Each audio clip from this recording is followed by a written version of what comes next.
మహద్వైభవాన్ని రామచంద్ర ప్రభు హెచ్చరిక చేస్తున్నారు. బాల్యావస్థలో ఉండే దుఃఖాలన్నీ మన కంటికి కట్టినట్లుగా చెప్పారు.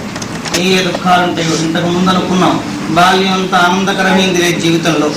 అన్ని అవస్థల్లోనూ బాల్యావస్థ చాలా గొప్పదని ఒకప్పుడు అనుకున్నాం. కానీ రామచంద్ర ప్రభు వివేకంతో విచారణ చేసిన తర్వాత బాల్యావస్థ కూడా చాలా దుఃఖపు ఇష్టం అని గుర్తించుకున్నాం.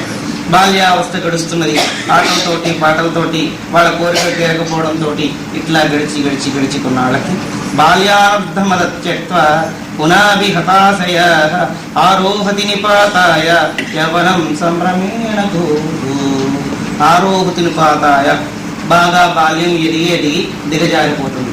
దిగజారిపోగానే యవ్వన ప్రాదుర్భావం ప్రారంభం అవుతుంది. బాల్యావస్థ విడిపోవడం, ఎంతో పెంపుతో కోరికలతో కొలువుగా ఉండే యవ్వనం ప్రారంభం అవడం చెప్పకుండానే వస్తుంది. దీని ఫలితం పతనం. యవ్వనం తాలూకు పూర్ణ ఫలితం ఏమిటంటే మానవుడు ఆరుగూడ పతిత, ఎక్కడికి నుంచి వచ్చాడో అక్కడి నుంచి చేరుకునే స్థలానికి వెళదామని ప్రయత్నం చేస్తూ మధ్య మార్గంలోనే పడిపోవడానికి యవ్వనం ప్రారంభం అవుతుంది. యవ్వనం రాకముందే బాల్యావస్థ నుంచి భక్తి జ్ఞాన వైరాగ్యత ప్రబోధంతో ఎవరి జీవితం అయితే సునాయాసంగా జన్మాంతర పుణ్య విశేషించాక అటు మళ్లించబడుతుందో వారికి తప్ప అతిమా వాళ్ళందరూ పతనమైపోవడానికి ఇది పెద్ద గర్త. తత్రానంత విలాసస్య లోసస్యాచాతసః వృతారీ భవన్ యాతి దుఃఖాంతరం జడ. యువకుడుగా ఉండేవాడు మనస్సు అతి చంచలం, ఎప్పుడూ దుఃఖంగా ఉండే వాటిని ఎక్కువగా కోరుకుంటూ ఉంటుంది. ఒక దుఃఖం నుంచి మరొక దుఃఖంలోకి వచ్చేటప్పుడు బాల్యావస్థలో ఒక దుర్దశ తప్పింది, యవ్వనంలో పొగ నుంచి సెగలో పడ్డట్టయింది. ఇక్కడికి వచ్చాడు ఇంకో రకం దుఃఖం. అప్పుడు ఆటలని పాటలని తిండని తీర్థని, నాకు ఈ వస్తువు కావాలని లేకపోతే పేచి పెట్టి అట్లా అయింది. ఇప్పుడు అట్లా కాదు, ఎవరితో సంబంధం లేకుండా ఒకరికి చెప్పడానికి కూడా వీలు లేకుండా వారిలో వారే కుంచుకుపోయి దుఃఖపడేటువంటి దుర్దశ ప్రాప్తించింది రెండవ దిశ. సచిత్త బిల సంస్థేన నా సంభ్రమకారిణ బలాత్ కామపిశాచేన వివశః పరిపూయతే. సచిత్త బిల సంస్థేన, చిత్తమనే గృహలో కాముని నాడు పట్టి కాచు కూర్చుంది. ఆ కామ పిశాచానికి ఇప్పుడు యవ్వనం రాగానే విజృంభించే అర్హత కలిగింది. భయభ్రాంతుల చేత హేతుభూతమైనటువంటి అన్ని కార్యక్రమాలు కామాన్ని కోరుకుంటారు. యవ్వనమైతే వచ్చింది కానీ శక్తి లేదు. ఒకరిని తిరస్కరించి కామాన్ని తెచ్చుకుందామంటే ఏమంటారు, వివాహం ఏమొస్తుందో, తల్లిదండ్రులు ఏం చేస్తారు, భయం బలహీనత, కోరికలు మాత్రం పూర్ణం. ఇట్లా ఉండే జీవితం ఎవరితోటనే హాయిగా గడుపుదామని ఉంటుంది. కానీ గడపడానికి చిత్తంలో చాంచల్యం. ఒకవేళ గడిపితే దానివల్ల ఏం పొరపాటు వస్తుందో, ఆ పొరపాటు వల్ల ఏ ఫలితం కలుగుతుందో అని విచారపడుతూ ఉంటాడు. చింతానాంలో వృత్తీనాం లగ్నానామీ వావృతాః అర్పయత్యవసంచేతో బాణాం అంజనం యథాః. నిరంతరం కూడా దుఃఖపు ఇష్టమైన జీవితంలో రెండో పాదంలో అడుగు పెట్టేడు చిత్తమంతా కూడా వాడి పరాయత్తంగా ఉంటుంది. కానీ భగవతత్వంలోకి మారే అర్హత వాడికి లేదు. అంచేతం చంచలంగా ఉండి బురదలో కూరుకుపోయినట్లు అయిపోతూ ఉంటాడు. ఎప్పుడు కలిస్తే ఆలోచనతో తలకాయంతా పనిచేస్తూ ఉంటుంది. ఇంతకు ముందు ఉండే యోచన కన్నా కూడా విపరీత యోచనలన్నీ వస్తాయి. ఎక్కడైనా భాగం వస్తువు కనబడితే చాలా సిద్ధాంజనంలా చూస్తుంటాడు. ఈ వస్తువు నా కోసమే పుట్టింది, ఈ వస్తువు నేనే అనుభవించాలి అనుకుంటాడు. నీ కోసమే పుడితే అనుభవించకూడదు, ఏమో అనుభవిస్తే ఏం పొరపాటు వస్తుందో, ఏం ప్రమాదం కలుగుతుందో అని ఆలోచించి దుఃఖపడుతూ ఉంటాడు. తేతే దోష దురారంభ తాదృశాసనం తద్రూపం ప్రతిబింపంతి యవ్వనాన్ని నాశనం చేయడం కోసం స్త్రీ మహాశక్తిగా విజృంభిస్తుంది.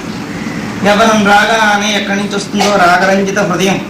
ఆ వ్యాపారాల్లో లౌకికంగా ఉండేటువంటి వాటి మీద దృష్టి మారిపోతుంది. యవ్వనంలో అడుగు పెట్టగానే ఆ వస్తువే కావాలనిపిస్తుంది. సమస్తమైన దోషాల్లోనూ సప్త వ్యసనాల్లో ఒక వ్యసనమైనటువంటి స్త్రీ తెచ్చి ప్రత్యక్షం అవుతుంది.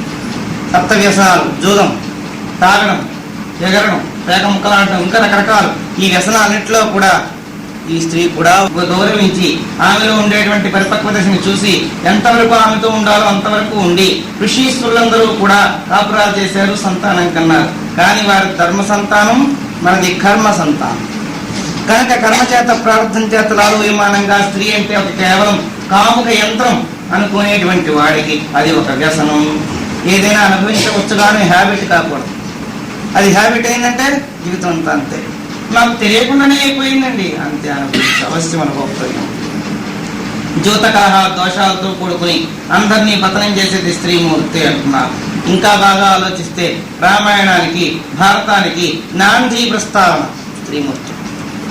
ద్రౌపది వల్ల భారతం, సీత వల్ల రామాయణం. మరి భాగవతంలో కత్తే తప్పిస్తే మరొకట్లేదు. అలాంటి గ్రంథాలు రాసిన చిత్త విశ్రాంతి లేకనే వ్యాస భగవానుడు సరస్వతీ నదీ తీరంలో విచారగ్రస్తుడై ఉంటే నారద మహర్షి తాలూకు అనుగ్రహం చేత మళ్ళా భాగవతాన్ని భగవత్ సంకీర్తన చేసి తరించారు. కనుక స్త్రీ సామాన్యురాలు కాదు, అధిపరాశక్తి అంశాస్వరూపిణి. అవసరమైందా మానవుని ఉన్నతోన్నత శిఖరాలకు అధిరోహణం చేయిస్తుంది, లేదు అధపాతాళానికి పంపించగలిగే శక్తి అనుకుంది. మహానరక బీజేన సంతత భయభ్రమదాయిని యవనేనమే నష్టానాన్యేన తేజస. నష్టాన తేజస, తేజస్సును నష్టపరచడంలో ఈమె బద్ధకంకణం కట్టుకుంటుంది. వీడిని ఎలాగైనా పతనం చేసేస్తాను. అమ్మ పతనం చేయడానికి ఆయన పెళ్లి చేసుకుంటుంది. ఆమెకు ఆ ఉద్దేశం ఉండదు. ఆమెకు ఆ ఉద్దేశం లేకపోయినా ఆకారం పుట్టింది, వీడి ఆకారాన్ని వికారంగా మార్చడం కోసం. ఎంత గొప్పవాడైనా, ఎంత ప్రజ్ఞావంతుడైనా, ఎంత కీర్తి ప్రతిష్టలు ఉన్నా ఆమె వల్ల పైకి రావచ్చు, లేకపోతే పోవచ్చు. ఇంతేకాదు, స్త్రీ ఎవరు అంటే నరకలోకానికి వెళ్ళడం కోసం వేసుకునే చెట్టుకు విత్తనమే స్త్రీ బీజం. మహానరక బీజేన సంతత భ్రమదాయిని. సంతత భ్రమదాయిని ఎప్పుడూ భ్రాంతి కలుగుతూ ఉంటుంది. ముచ్చటగా ఎప్పుడు సౌందర్యంతో కనబడుతూ ఉంటుంది. జీవసత్వాలను ఆకర్షిస్తూ ఉంటుంది.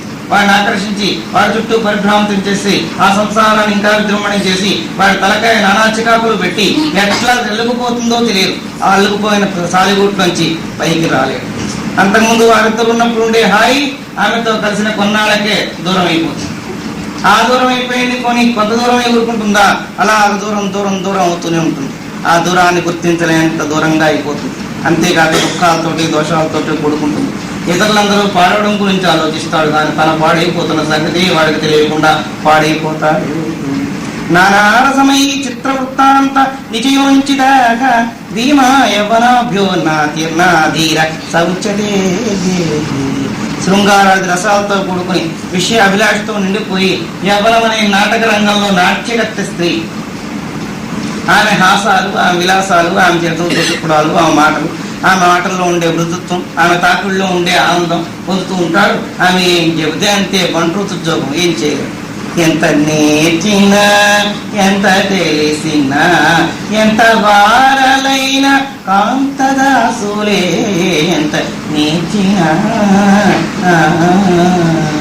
ఆ సంపర్కంలో ఉన్న గొప్పదనం అంతే అట్టిపెట్టది అంటున్నాడు. మహానరకానికి దారి ఆమె. ఆమె కానీ ఉత్తమ స్త్రీ అయితే పర్వాలేదు, స్వర్గాలు భోగాలను ఇంపజేస్తుంది.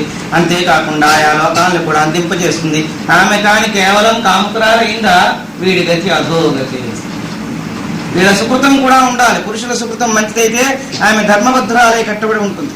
లేదు అధర్మ స్త్రీతో సంపర్కం కలిగింది అయితే ధర్మంగా పెళ్లి చేసుకోలేదా, చేసుకోవడం ధర్మంగా చేసుకున్నా సంస్కారం అధర్మంగా ఉంది. సంస్కారం సరిగా లేకపోతే వీడిని అధపాతాళానికి పంపించగలిగే ప్రజ్ఞ ఆమెతోటి శృంగారంతో, సౌందర్య వీక్షణతోటి, రకరకాలైన చిలక పలుకులతోటి ఆకర్షించి మీరు లేకపోతే నేను లేను, నేను లేకపోతే మీరు లేరు అంటూనే ఇట్లాంటి మోసాలు దోషాలు ఇక్కడ సంప్రాప్తింపజేయాలి, అట్లాంటివి చేస్తుంటారు. అట్లా మాయలో లేదనుకుంటారు. ఈ యవ్వనాన్ని దాటి బయటపడ్డ వీరుడెవరు? ఇందులోంచి బయటపడ్డ వారు ఇంతవరకు లేరు. ఏమిటోనండి యవ్వనం అంతా. మరి ఇప్పుడు వైరాగ్యం వచ్చినట్టు కనబడుతున్నారే, ఆ యవ్వనం పోయింది కదండి. యవ్వనంలో ఉండగా వైరాగ్యం చేత బయటపడ్డ వాళ్ళు లేరు. అభూతో నభవిష్యత్. ఒకవేళ బయటపడ్డారంటే వాళ్ళ సుకృతం ఎంత బలిష్టమైందో చెప్పడానికి వీల్లేదు. అఖండ పుణ్యం. ఆ పుణ్యం ఇంత అని వర్ణించడానికి వీల్లేదు. అనేక జన్మార్జిత చిరంపర తపస్సు ప్రభావం చేతను, జన్మ జన్మాంతర కర్మ ఉపాసన చేతను వారు సంపాదించుకున్న అఖండ పుణ్యమే ఈ గర్తాలలో పడకుండా తేల్చి అవతలకి తీసుకెళ్ళాలి. కానీ పడని వాడు లేరు. ఒకవేళ పడ్డాడా యవ్వనం అయిపోయిన తర్వాత కావస్తే తెలిపగలిగి యువతలు పడితే పడాలి. కానీ యవ్వనంలో ఉండగా మాత్రం పైన పడ్డానికి వీరు లేరు. అందులో పడాల్సింది. నిమేష బాసురాకార ఆలోర ఘనగర్జితం విద్యుత్ ప్రకాశమశనం యవ్వనం నేన రోచతే. క్షణమాత్రం దీపించే ఉజ్వల ప్రకాశం లాంటిది యవ్వనం. ఈ క్షణం వస్తుంది, మెరుపు తీగల మరుక్షణం మాయమైపోతుంది. అప్పుడే వికసించిన పుష్పం లాంటిది యవ్వనం. మరుక్షణమే మసిపడిపోయి నల్లబడిపోయి మన చేతుల్లో నలిగిపోతుంది. అట్లనే యవ్వనం అంతా కూడా ఎంతో గొప్పదనుకుంటున్నాం. కాల విషయాన్ని గుర్తించలేక చూస్తుండగానే నశించిపోయి కృషించిపోతున్నాడు.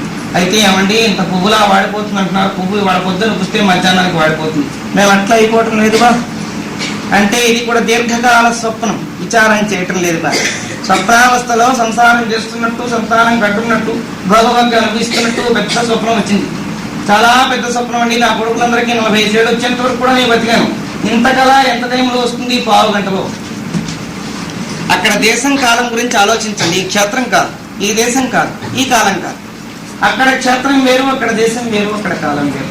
అక్కడ పావు గంట కాలంలోనే 100 ఏళ్ళు బతికావు. నీ కొడుకులందరికీ 45 ఏళ్ళు వచ్చాయి. వాళ్ళందరూ కూడా నీ గురించి దుఃఖించే పని లేదు, పెద్దవారు అయిపోయినారు, పోతున్నారండి అంటున్నారు. అలా అంటప్పుడు పావు గంటలో నీకు 100 ఏళ్ళు నిండిపోయినట్టు స్వప్నం, కానీ యువతలకు వచ్చి 100 ఏళ్ళ వాడిని చచ్చిపోయి నడుస్తున్నావు. అక్కడ ఆ కాలం సత్యం అంటావా అసత్యం అంటావా? పావు గంట కాలంలో 100 ఏళ్ళు ఏమైనా నిండిపోయినట్లు ఇక్కడ పొద్దున్న పుట్టి మధ్యాహ్నానికి మొగ్గపోతున్నది. అదే జాగ్రత్తలోకి వచ్చాక చాలా కాలం ఉంటున్నా అనుకుంటూ ఇక్కడ మనం పడిపోతున్నాం. ఈ చాలా కాలం అనుభవిస్తున్నామని జాగ్రత్తావస్థలో అనుకునే స్థితిని దీర్ఘకాల స్వప్నం అన్నా. అది స్వల్పకాల స్వప్నం, ఇది దీర్ఘకాల స్వప్నం. అట్లనే జీవితం అంతా కూడా బుద్భుతప్రాయం, నీటి కూడా అలా పుడుతుంది, ఇలా వెళ్ళిపోతుంది. ఇలా పుట్టి అలా వెళ్ళిపోవడం కాలమానంతో మనం చూసుకుని 50 ఏళ్ళు ఉంటున్నాం కదా అనుకుంటున్నావు, కానీ దేవమానంతో చూస్తే కనురెప్ప పాటు మన జీవితాలు. బ్రహ్మగారు అల్పాచమానానికి అవతలకి వెళ్ళి కాళ్ళు కడుక్కుని అవతలకు వచ్చారు. రావణాసుడు చచ్చిపోయినాడు, అల్పాయుష్మం. రావణాసుడు అల్పాయుష్కుడు, ఎంతకాలం ఎంతమంది తినేసాడో తెలియదు. అట్లా అంతకాలం కూడా వారు అల్పాచమానం అయిందంటే దేశకాల ప్రభావాలను బట్టి అట్లా ఉంటుంది. దేవతాయానం వేరు, మానవయానం వేరు, యక్ష గంధర్వయానం వేరు, వాళ్ళ స్థితిగతులను బట్టి ఆయానం. అని చెప్పిన మన కాలంలో 1 సంవత్సరం 100 సంవత్సరాలు అనుకుంటే వారి కాలంలో 1 రోజు దేవయానం. లేదు పితృయానంలో చూసుకుంటే మనకి సంవత్సరం జరిగితే వాడికి 1 రోజు. అంచేతన పితృతర్పణాలు చేసినా, బ్రహ్మయజ్ఞం చేసినా, లేదు శ్రాద్ధాది క్రియలు చేస్తున్నా, సంవత్సరాలకు ఒకసారి పెద్దలకి పెడుతున్న కార్యక్రమంలో ప్రతిరోజు వాళ్ళకి షోడశోపేతంగా భోజనం పెడుతున్నట్టే లెక్క. ఏమండి భోజనం పెడితే వాళ్ళకి అందుతుందా అని అంతకుముందు ఒకసారి చెప్పాను. కర్దముడనే ప్రజాపతి అధిష్టాన చక్రవర్తిగా ఉండి ఆయా భాగాన్ని తీసుకువెళ్ళి ఏ జీవిగా పుట్టినా అక్కడ అందిస్తాడు. ఏమో ఆ జీవికి సంస్కారం లేక ఒక రిక్షావాడి కడుపు పుట్టచ్చు. మా తండ్రి గారు గొప్పవారే అండి, బాగా సంపాదించారు, ఎవరికి ఏం వారు చేసుకోలేదు, అందువల్ల మాకు దుఃఖం, వారి తరఫున మేము చేద్దామని బ్రాహ్మణ సమాజానికి ఇంత కట్టాము, ఇంకోటి కట్టాము. వాళ్ళు ఆ వేళకు అన్నం పెడితే 10 మంది తృప్తి పడ్డారు. ఈ పుణ్యం ఎవరి డిపాజిట్కి వెళ్ళాలి? వారి సంకల్పంతో జరుగుతున్నది. అందుకని అక్కడ ఏదో అడుగు తినేవాడుగా పుట్టిన వాడుకో, లేదు వీధి వీధుల్ని ముష్టెత్తుకునేవాడు కడుపు పుట్టిన వాడుకో వెళ్ళిపోతుంది ఈ పుణ్యం. వెళ్ళగానే ముష్టెత్తుకున్న డబ్బుల్లోనే 1 రూపాయి అంటే వాడికి తెలియకుండా లాటరీ టికెట్ ఉంటాడు. ఈ పుణ్యం ఉంది కదా, ఈ పుణ్యం ఆ లాటరీ టికెట్ ని ఆ లక్షలు వచ్చేటట్టుగా చేసుకుంది. అడుగు తినేవాడికి వచ్చిందండి ఈ 1,00,000 రూపాయలు. ఓహోహో కాదు, ఇక్కడ వీళ్ళు చేసే పుణ్యకార్య ప్రభావం అక్కడ దాకా వెళుతున్నది. అయితే ఏమండి మేము అక్కడ చేస్తే అవన్నీ అక్కడికి వెళతాయా? విశ్వాసం, పెద్దల మాట మీద ఉండే గౌరవం, దానివల్ల ఆప్తవాక్యం ఉన్న ప్రత్యక్ష అనుమాన శబ్ద ప్రమాణాలు మనం బాగా విచారణ చేస్తాం. ఏమండి ఇక్కడ కట్టింది అక్కడికి వెళ్తుందా? ఏమో ఏమో చేస్తున్నావు, నీ కొడుకు అంటుంది, నీ గ్యారంటీ ఉందా? ఇక్కడ సంతకం పెడుతున్నావు, వాడి చేతుల్లో డబ్బంతా పెట్టేస్తున్నావు, అవతల వాడు పంపిస్తాడు వాడు తినేస్తే అవతల నుంచి 2-3 రోజులకు వాడుతో ఫోన్ చేస్తున్నావు, నాన్నగారు మీరు పంపింది నాకు అందింది, ఇలాగ చెప్పలేదు కానీ మనం చచ్చిపోయిన వాళ్ళంతా అని చెప్పి ఏమనుకోవాలి? వాళ్ళు చెప్పడానికి ఆ లోకానికి మనం వెళితే మాట్లాడాల్సిందే కానీ ఆ లోకానికి ఈ లోకానికి మాట్లాడడానికి ట్రంకాల్స్ ఏం లేవు. అయితే పెద్దలు చెప్పిన మంత్ర ప్రభావం చేత మాటలలో ఉండే మహత్వైభవాన్ని గుర్తించిన వాడు కనుక ఆయా లోకాల్లో ఆయా పితృదేవతలకు అందుతున్నాయని విశ్వాసంతో వారు చెప్పిన మాట ఆప్తవాక్యం కనుక విని చేయడమే. చేసినందువల్ల ఏమైనా దోషం కనబడిందా? ఇప్పుడు పుడుతున్న మన జీవితాల గురించి ఆలోచించుకుంటే మనం చేసిన దానం, ధర్మం ఇవన్నీ డిపాజిట్లు కనుక మళ్ళీ వచ్చేటట్టుగా తెచ్చుకొస్తున్నాం. కొంతమంది అడుగు తినవలసిన అవసరంలో ఉండవే, మనం అట్లా కాకుండా హాయిగా ఆనందంగా ఉండవే. ఇది ప్రత్యక్ష ప్రమాణం కాదు. ఎంతలో అడుగు తినకుండా మనం కోటీశ్వరులుగా ఉండి, లక్షాధికారులుగా ఉండి, విభాగంతో ఉండి, భాగ్యంతో ఉండి ఇలా ఉండవేని. మన ఇంటి ముందు 33 సార్లు అడుక్కుంటూ వాడు ఉండవే. వాడు మనం ఒక్కలాగా పుట్టిన వాడే కదా. ఈ దేహాలన్నీ పంచభూత విశిష్టాలే కదా. ఏమి అంటే జన్మాంతరంలో చేసిన డిపాజిట్ ఇప్పుడు అనుభవిస్తున్నాం. అది గుర్తించుకు చేసేటువంటి కార్యక్రమం. కానీ యవ్వనంలో ఈ ధర్మ బుద్ధి ఉండదు, పోతుంది. ఒకవేళ ఉందా అది ప్రాకృత సుకృత విశేషం, కానీ సామాన్యం కాదు. క్షణక్షణం మెరుపు తీగలా వెళ్ళిపోయే యవ్వనాన్ని చూసుకుంటూ ఈ యవ్వనమే సరస్సు అనుకుంటూ జీవితం గడిపితే ఆనందం ఎక్కడుంది? మధురం స్వాదు తిక్తంచ దూషణం దోషభూషణం సురా కలవల్ల సదృశ్యం యవనం ఏ నరోచతే. ఈ యవనము భాగం మధురంగా తోస్తూ ఉంటుంది, ఆ మధురంలోని దుఃఖం కూడా ఉంది. తీయగా ఉంటుంది యవనం, ఏమో అనుభవించిన వాళ్ళకి అంత మధురంగా ఉంటుంది, తీయగా. ఎంత తీపి అంటే లోకంలో వస్తువులన్నీ నా కోసమే పుట్టే అనిపిస్తుంది, అది తీపి. ఈ వస్తువు మీద వ్యామోహం పెరిగిపోతుంది, అది తీపి. నా ఇంద్రియాలు నేను ఉంటే కదా ఇదంతా అనుభవిస్తాను అని మధురమైన ఆలోచనలు ఆలోచిస్తూ ఉంటాడు. అంతేగాని దుఃఖ దోషాన్ని దర్శనం, దాంట్లో దుఃఖాన్ని దోషాన్ని విచారణ చేసే వివేకం ఉండదు. అంతేకాకుండా పరిణామాలకి ఇది కలు లాంటిది యవ్వనం. బాగా తాగిన వాడి కొంటే మీ తెలివి లేకుండా ఎక్కడ పడిపోతాడో ఎట్లా పడిపోతాడో ఏం పేలుతూ ఉంటాడో తెలియనట్లుగా యవ్వనం వచ్చేటప్పటికి అహంకారం దీనికి తోడవుతుంది. తోడవగానే కళ్ళు తాగిన కోతి మాదిరి అయిపోయి ఏం మాట్లాడుతూ తెలియదు. పెద్దలు వాళ్ళు ఎదురుపడిన ఆయన ఈ విషయ సుఖం అంత గొప్పది కాదు అని చెబితే మాకు తెలుసునండి, మీరు చెప్పాలా, మీ వయసు వస్తే మాకు తెలుస్తుంది పొగరు అలా అనిపించేస్తుంది. మత్తు బాగా మత్తెక్కిన వాడు పేరుతూ ఉంటాడు. ఎందుకు తాగేవరా అంటే నా ఇష్టం, నువ్వు కూడా తాగు. అలాగే నీలాగా తాగితే ఆఖరికి వ్యవహారం ఇది. ఎప్పుడు తెలుస్తుంది వాడికి మొత్తంతా వెళ్ళిపోయి పైసలన్నీ పూర్తి అయిపోయి వాడు అక్కడి నుంచి కొట్ల నుంచి గంటేస్తారు అవతల మెడబట్టుకుని రోడ్యం పడిపోయి ఏడుస్తుంటాడు. అప్పుడు ఇట్లా మత్తెక్కిన వాడి మాదిరి ఉంటుంది. దీని పరిణామం దూష్యం, అందరి చేత నిందావృత్తి, అందరి చేత చీవాట్లే. బుద్ధి నష్టపడి పుట్టాడు తల్లిదండ్రులు, వారు ఎటువంటి వారు, అటువంటి తల్లిదండ్రులకు ఇటువంటి దుర్మార్గుడు పుట్టి వాళ్ళ పేరు ప్రఖ్యాతి తీసిపారేశారు. వారి పేరు అచంద్రాలకు ఉండిపోతుంది అనుకుంటే దాని మీద చంద్రుడికి మచ్చలాగా పుట్టాడు. చంద్రుడు ఎంత ప్రకాశవంతుడు, ఆ ప్రకాశమైన చంద్రుడిలో ఒక మచ్చ ఉంది. మచ్చ ఉంటాడు, ఆ ప్రకాశం తాలూ గురువంతా పోయింది, మచ్చలా పుట్టుకొచ్చాడు.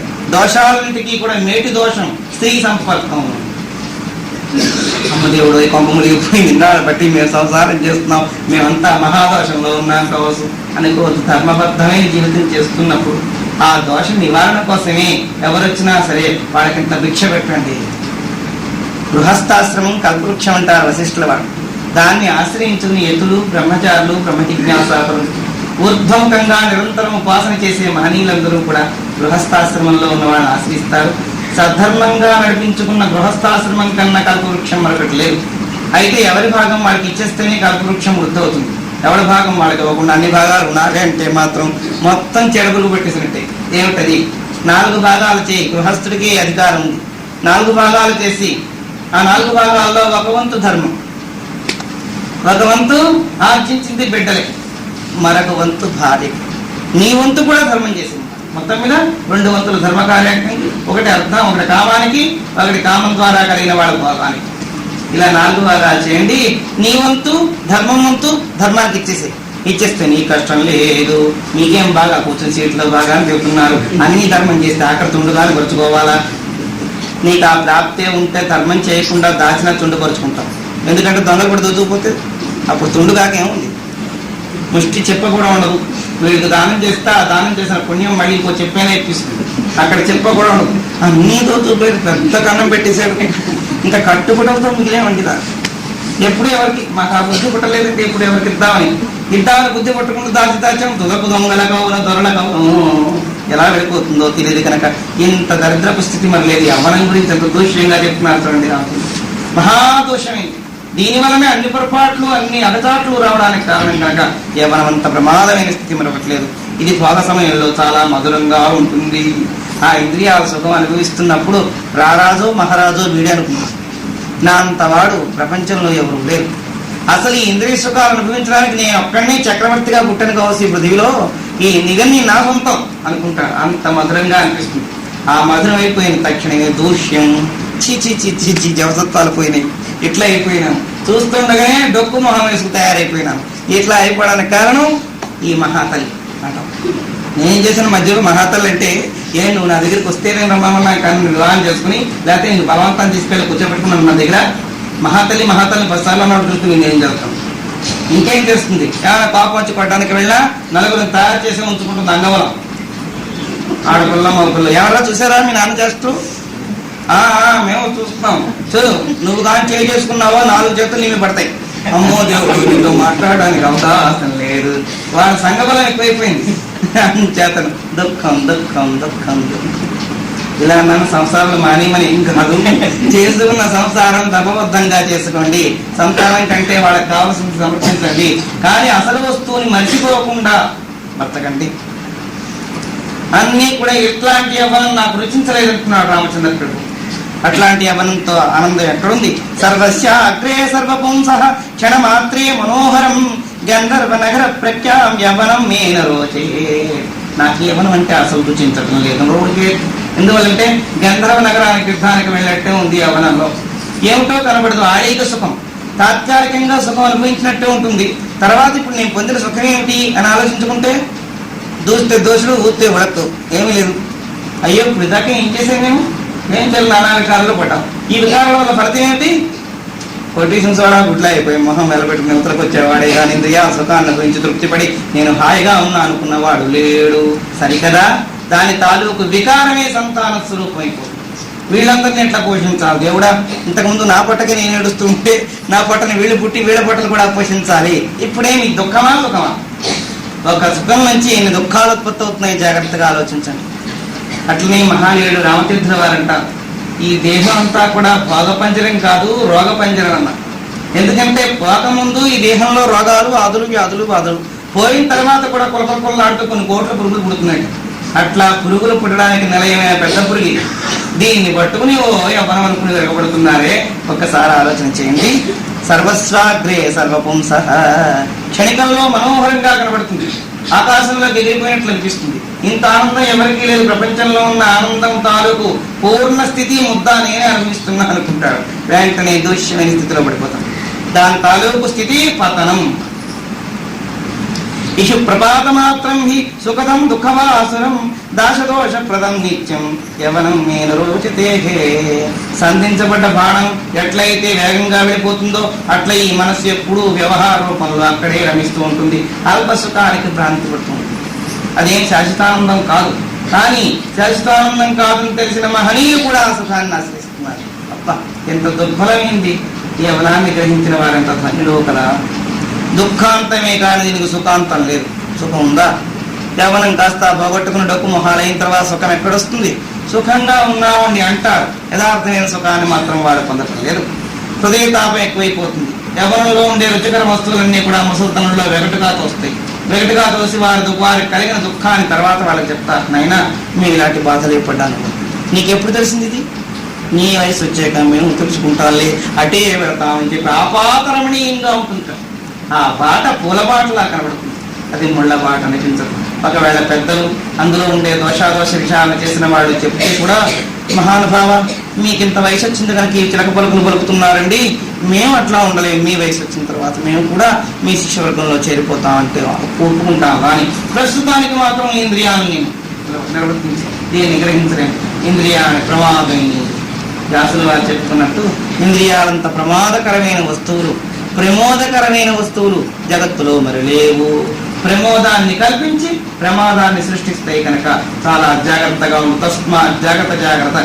ఒక రోజు సుఖం కోసమో, ఒక క్షణం సుఖం కోసమో దృష్టిలో కాస్త దోషం వచ్చిందా యావజ్జీవం ఏడుస్తూ ఉండేవే కానీ ఆనందం లేదు. అయితే అట్లా చెప్తే సన్యాసులు కూడా అయిపోరు, మీకేం దుఃఖం దిగులు లేదు. ఏమండి ఇలాంటి వేదాంతాలా మీరు చెప్తే మేమేమైపోవాలి? ఏమైపోరు, బంగారు తండ్రులా ఉంటారు, అయిపోతారు.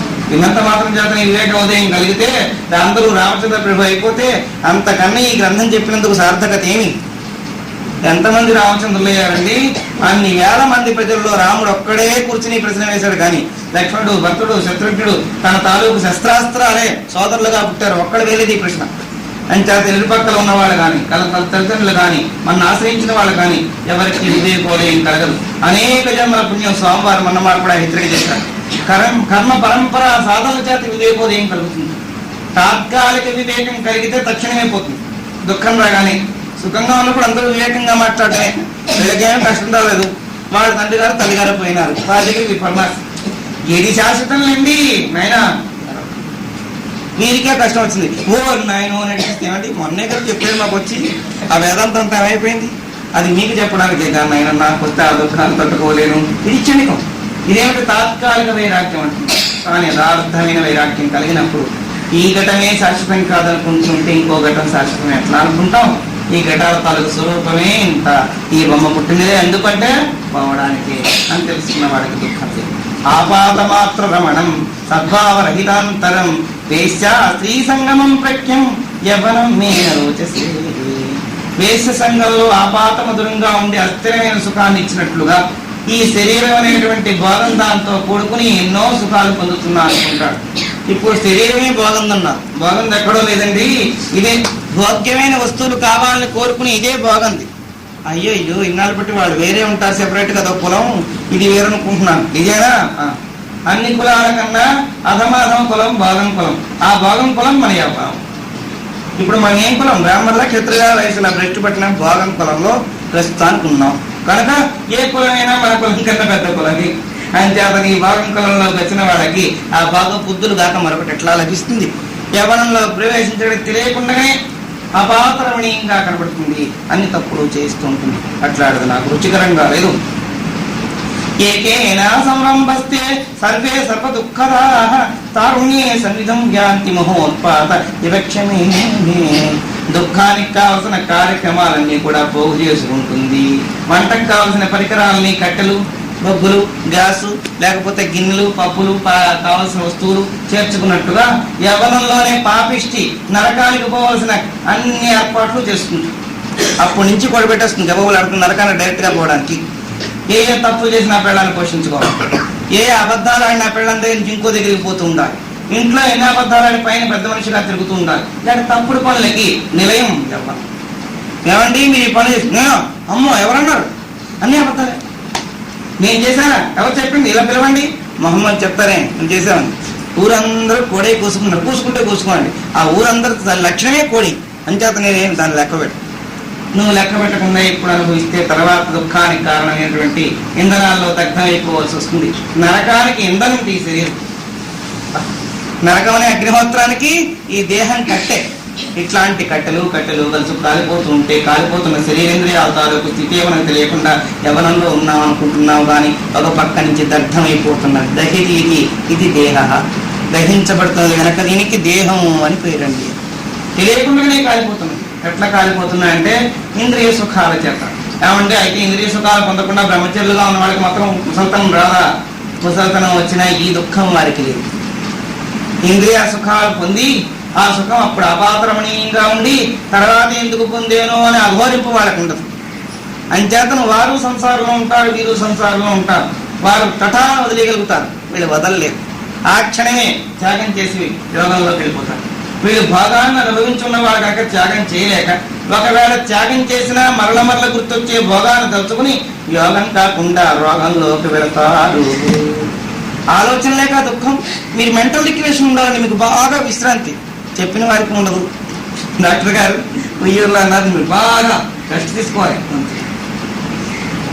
బాగా సంవత్సరం దాకా రెస్ట్ గురించి బాగా విశ్రాంతి 3 సార్లు చెప్పారు, 4 సార్లు చెప్తున్నాను. ఏమంటే ఇంత విశ్రాంతి గురించి చెప్తున్నారు, మీకెంత విశ్రాంతి? అది మీరు అడగకూడదు. ఆ భగవంతుడు తీసుకుపోతే విశ్రాంతి తప్పిస్తే మాకు లేదండి. మా పని కూడా అంతేనండి. ఉన్నవాడు వాడేవాళ్ళం వాడకుండా ఉండలేము, తిట్టేవాడు తిట్టకుండా ఉండలేరు, ఏ పని చేసేవాడు ఆ పని చేయకుండా ఉండలేదు. గొంతు పోయింది. రామకృష్ణదేవుడు చెప్పినట్టు రక్తం పడుతున్నావు, పక్క నుంచి వైద్యులు వచ్చి ఈ గొంతు నుంచి రక్తం పడి చచ్చిపోతావు, క్యాన్సర్ అంటే పోతా అన్న వస్తువు గురించి ఎప్పుడూ నాకు తెలుసు. పోతుంది అనుకుని దాన్ని పట్టుకుని తుమ్మితే ఊడిపోయే ముక్కుని ఇలా పట్టుకు తుమ్మకుండా ఎట్లా ఉంటాం? చుసుకునే వస్తుంది, అది ఊడిపోతుంది. అంచేత మృత్యువే వచ్చినప్పుడు నువ్వేం ఆపలేదు. నీ శాస్త్ర పరిజ్ఞానంతో నువ్వు ఇంతవరకు పరిమితమైన ఆరోగ్యంతో నువ్వు చెప్పావు. నా శాస్త్ర పరిజ్ఞానంలో నాకు చావు లేదని నాకు తెలుసు. రామకృష్ణదేవుడు నీ పరిజ్ఞానంలో దేహం చస్తుంది, నా పరిజ్ఞానంలో ఆత్మకి చావు లేదు కనుక నేను చచ్చేవాడిని కాను. చచ్చినా మరొక రూపంలో వచ్చి మళ్ళీ విచారణ చేస్తూ ఉంటాను అని రామకృష్ణదేవుడు చెప్పినట్టుగా యవనేంద్రియాలను గ్రహించుకుని పరమ పూజ్యమైన స్థానాన్ని ఎవరు పొందుతారో వారికి తప్పదు. వారికి యవనం ప్రమాదకారం. ఆర్దాంధ్రకారకారణ్య భైరవాకారవనపి యవన జ్ఞానవామిన్య బీవతే భగవానసి. యవ్వనమనే అజ్ఞాన రాత్రిలో ఈ మనస్సు భైరవాకారం ధరించి తాండవిస్తుంది. మామూలు అసలు మనస్సుకి 8 వికారాలు చెప్పాను. సామాన్యంగానే అది వికారి, అలాంటిది భైరవాకారం.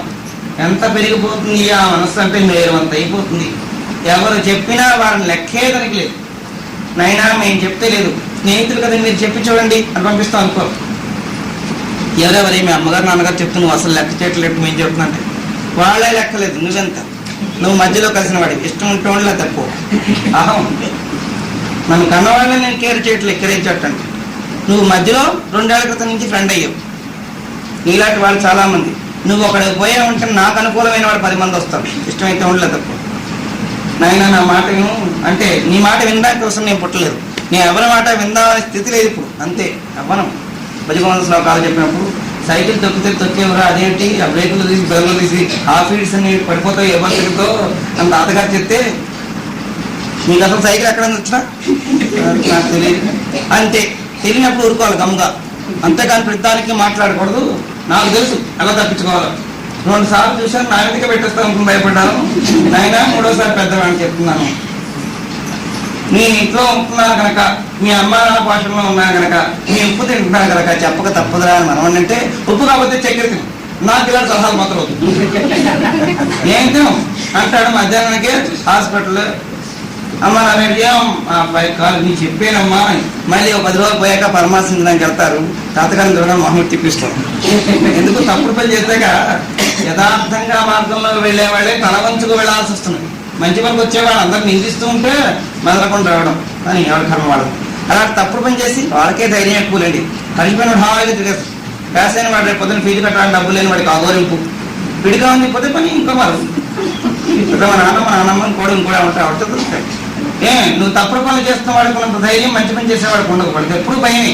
జీవితం అంతా భయంగా ఉంటేనే పూర్ణానందాన్ని పొందుతాడు. ఇదేం అన్ని తప్పుడు పనులే. అందులో నల్లటి గుడ్డ మీద ఏ మచ్చబడ్డా కనబడదు, తెల్ల గుడ్డ మీద చిన్న ఇంత మచ్చబడ్డా ప్రస్ఫుటంగా గోచరిస్తుంది. శుద్ధస్ఫటిక సంకాశం. అట్లా మంచిగా బతికే వాడికి కించిత్ అవమానం కలిగిన సహించలేరు. వీళ్ళది అవమానమే వీళ్ళ స్వరూపం. నీకేం బుద్ధి ఉందా లేదా? ఈ మాటలు చాలా మంది అన్నారు. అంటే మనకు ఆ మాట కూడా పట్టించుకో అవసరం లేదు. నీకు అలా సిగ్గు శరం అవి 2 ఎప్పుడో లేవు. ఇంకేమైనా అనాలా అని గప్పలాడుతుంది. అంటే నువ్వు మనిషివో ఇంకేమైనా ఉన్నాయో తిట్టాల్సినవి. ఇలాంటి నాకు లెక్కలే ఉంది చాలా. అసలు నాకు పట్టినట్టే ఉండవు. అంటే నీ ప్రారంభం ప్రభావింది దేవనంతాలకు విలాసం ఇట్లా ఉంటుందని చెబుతూ, ఇది శతమక్కటకారి 100 కోతులు తాలూకు గంతులు ఎట్లా ఉంటాయో ఒక కోతినే భరించలేం. అందులో 100 కోతులు, ఆ 100 కోతులు కలుతాయి. 100 కోతులకి తేలిగొట్టింది, 100 కోతులకి దెయ్యం పట్టింది, 100 కోతులు నిప్పు తొక్కి, 100 కోతులు చెట్టు నుంచి పడ్డాయి. చూడు ఇంకా గోళ ఎలా ఉంటుందో. గీసులాడుతూ ఒకదాన్ని ఒకటి కొట్టించుకుని తనేసి పడిపోతుంటే ఎలా ఉంటుందో వీడి హృదయం అంత కల్లోలంగా ఉంటుంది. పైకి మనిషి మాత్రం బంగారు బొమ్మలా ఉంటాడు. మీకేమండి, అయ్యో నా సంగతి మీరు చెప్పలేము, నా బాధ మీరు భరించలేదు, నేను చెప్తే కూడా మీరు తట్టుకోలేదు, అన్ని ఆటలు ఉన్నాయి ఈ శరీరం నిండా అని ఏడుస్తూ ఉంటాడు. కానీ ఆ ఏడ్చేయడానికి ముందు గుర్తించమంటే గుర్తించడు. విస్మృత శుభాచారం బుద్ధి వేయి దుర్యదాయి. దీంతో బుద్ధి మందగించిపోతుంది. యవనం రాగానే బుద్ధి మందగిస్తుంటే ముందు అది మందు. అంతవరకు కూడా బుద్ధిమంతుడులా ఉంటాడు. అమ్మగారిని కాదు దేవాలయానికి వెళ్ళడం, నాన్నగారిని కాదు దాన ధర్మాలకు వెళ్ళడం. వారు ఎలా చెప్తే అలాగే వంగి నమస్కారం చేస్తున్నాం పెద్దవాడు. మరి యవనం రాగానే అబ్బాయి గుడికి వెళ్దాం, ఖాళీ లేదు ఏంటి, ఎందుకు రావాలి, నాకు వాళ్ళు అసలు ఆరోగ్యం బాగోలేదు. ఎందుకు బాగోలేదు, రాత్రి 1 గంట దాకా రాలేకపోయినా కానీ పడుకోలేస్తే నా కాళ్ళు చాలా బరువుగా ఉన్నాయి కనుక ఇప్పుడు వచ్చే పని లేదు. యవనం. అంతకుముందు అమ్మాయి గారు తులసిపాటు చుట్టూ ప్రదక్షిణం చేయడం, అమ్మకాయల మొక్కల వైద్యం పెడితే వీడు ఆ ప్రసాదం తీసుకోవడం. ఎంత బుద్ధివంతుడు ఈ పిల్లడే. మొన్న కాలేజీకి వెళ్ళేదాకా బాగానే 10th క్లాస్ దాకా నా దగ్గర ఉండకండి, ఈ వికారాలు లేవు, బాగానే ఉన్నాయి. నేను పెట్టినట్టు తినేవాడు, చెప్పినట్టు వినేవాడు, గట్టిగా కసిరితే మెదలకుండా ఊరుకునేవాడు. ఇప్పుడు ఒక్క 6 నెలలు అయింది అటు వెళ్ళి వచ్చాడు అంతే. మరి ఏం మార్పు వచ్చిందో. ఆ ఇంటర్మీడియట్లో జాయిన్ చేసాము అంతే. అంతకుముందు ఏ మాటలు ఇప్పుడు పోయి యవ్వనం వచ్చింది, అంకురార్పణం. ఆ అంకురార్పణం కాగానే చూస్తున్నట్టుగా ఉంటుంది, ఎంతలా మారిపోతాడు నేను ఎప్పుడు అనుకోలేదండి. ఇప్పుడు ఎదురు సమాధానం చెప్పడం నేర్చుకున్నాడు. ఇంకేముంది, ఆ లక్షణం వచ్చింది కనుక ఇంకో 7 ఏడాది కల్లా పోతాపోవని మనీ ఇడిచేస్తాడు. అట్లాంటి దుర్లక్షణాలకి కాలేజీల్లోకి మేము పంపించామని ఇప్పుడు బాధపడుతున్నాం. కాలేజీ లేకుండా 10th క్లాస్ అయిపోగానే ఆ పొలంలో పెడితే చచ్చినట్లు ఉండలేమో. అట్టే కాకుండా డబ్బంతా పొలం అమ్మి కూడా డబ్బు అంతా ఖర్చు పెట్టి చదివించాం. ఇప్పుడు నేను ఎవరు చదివించుకున్నాను? పైపెచ్చు నువ్వు చదివించాల్సిన బాధ్యత నీకు ఉందా లేదా, కన్నాకే ఎవరి కోసం చేస్తావు అని. అదే ప్రశ్న మన వాళ్ళు మనం వేసుకుని వాడు పుట్టగానే ఆ ప్రశ్న మనం వేసి వాడిని గట్టిగా పేక పిసికి చంపేస్తే ఉండునా ఈ బాధ్యత. కానీ అహంకారంతో వంటి మీ స్పృహ లేకుండా అన్న వాళ్ళని మర్చిపోతాడు, చెప్పిన వాళ్ళని మర్చిపోతాడు, పెద్దల్ని తిరస్కరిస్తాడు. చిన్నప్పుడు ఉండే వినయ వివేకాలు బుద్ధి నశించిపోతుంది. ఎంత బుద్ధివంతులు అనుకున్నారు ఒకప్పుడు. ఎప్పుడు పురాణాల దగ్గర, కోవిళ్ళ దగ్గర, జపాల దగ్గర ఉండేవాడు. ఇప్పుడు అసలు అక్కడ కనబడటం లేదు. జంక్షన్లోను, కిళ్ళీ షాపుల్లోను, అక్కడక్కడ ఎక్కడెక్కడ కార్నర్స్లోను ప్రతిక్షం. ఏంటైనా ఇలా అయిపోయినా మధ్య అలా అయిపోయిన బాగానే ఉన్నాం. వారి హృదయంలో ఒక రకం మార్పు వచ్చింది. అది బహిర్గతానికి కనబడే మార్పు కాదు. అయితే బహిర్గతానికి కూడా ఇప్పుడిప్పుడు కనబడుతున్నది. ఒక రకమైన కొత్త కొత్త సౌందర్యం వాళ్ళు పడచూపుతున్నది. ఆ సౌందర్యమే ఇంద్రియాల నిగ్రహాన్ని భ్రష్టు పట్టించి పాతాళానికి ఇచ్చేటువంటి జ్ఞానం లాంటిది. కాంతావియోగ జ్ఞాతేన హృది దుస్పర్శవజ్ఞిన యవనే దహతే జంతు తదుర్వాగ్ని యథాతథ. యవనంలో ఉండేవాడు తరుణీ వియోగాన్ని క్షణం భరించలేక అయ్యో ఇంత దుఃఖంలో, ఈ దుఃఖంలో నేను దహించుకుపోతున్నాను, దళాగ్రలో కానీ వృక్షం కాలిపోతున్నట్టు పైకి మాత్రం ముచ్చటగా నవ్వుతూ మాట్లాడుతూ తిరుగుతూ ఉంటాడు. మనసులో క్షోభం. అది ఆ రామచంద్రుడు అనుభవంతో చెప్పిన మాటలే. ఆ క్షోభపడిపోతుంది. ఎందుకంటే విచారణ లేకపోయిన మనస్సుకి దుఃఖం కాక ఏముంటుంది?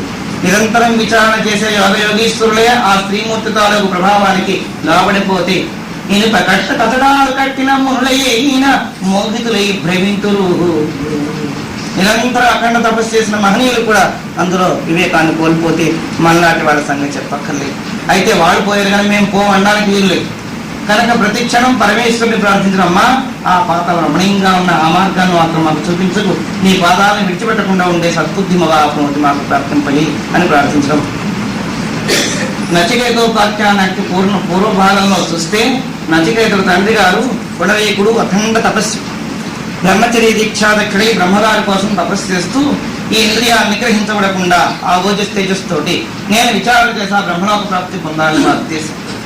అట్లా ఉండేటువంటి మహనీయుడికి బ్రహ్మగారు నారదుడు విచారణ చేసి వీరు తపస్సు చేస్తున్నారు కానీ వీరి ఇంద్రియ నిగ్రహం చెల్లించక తప్పదని నారదుడు అన్నారు.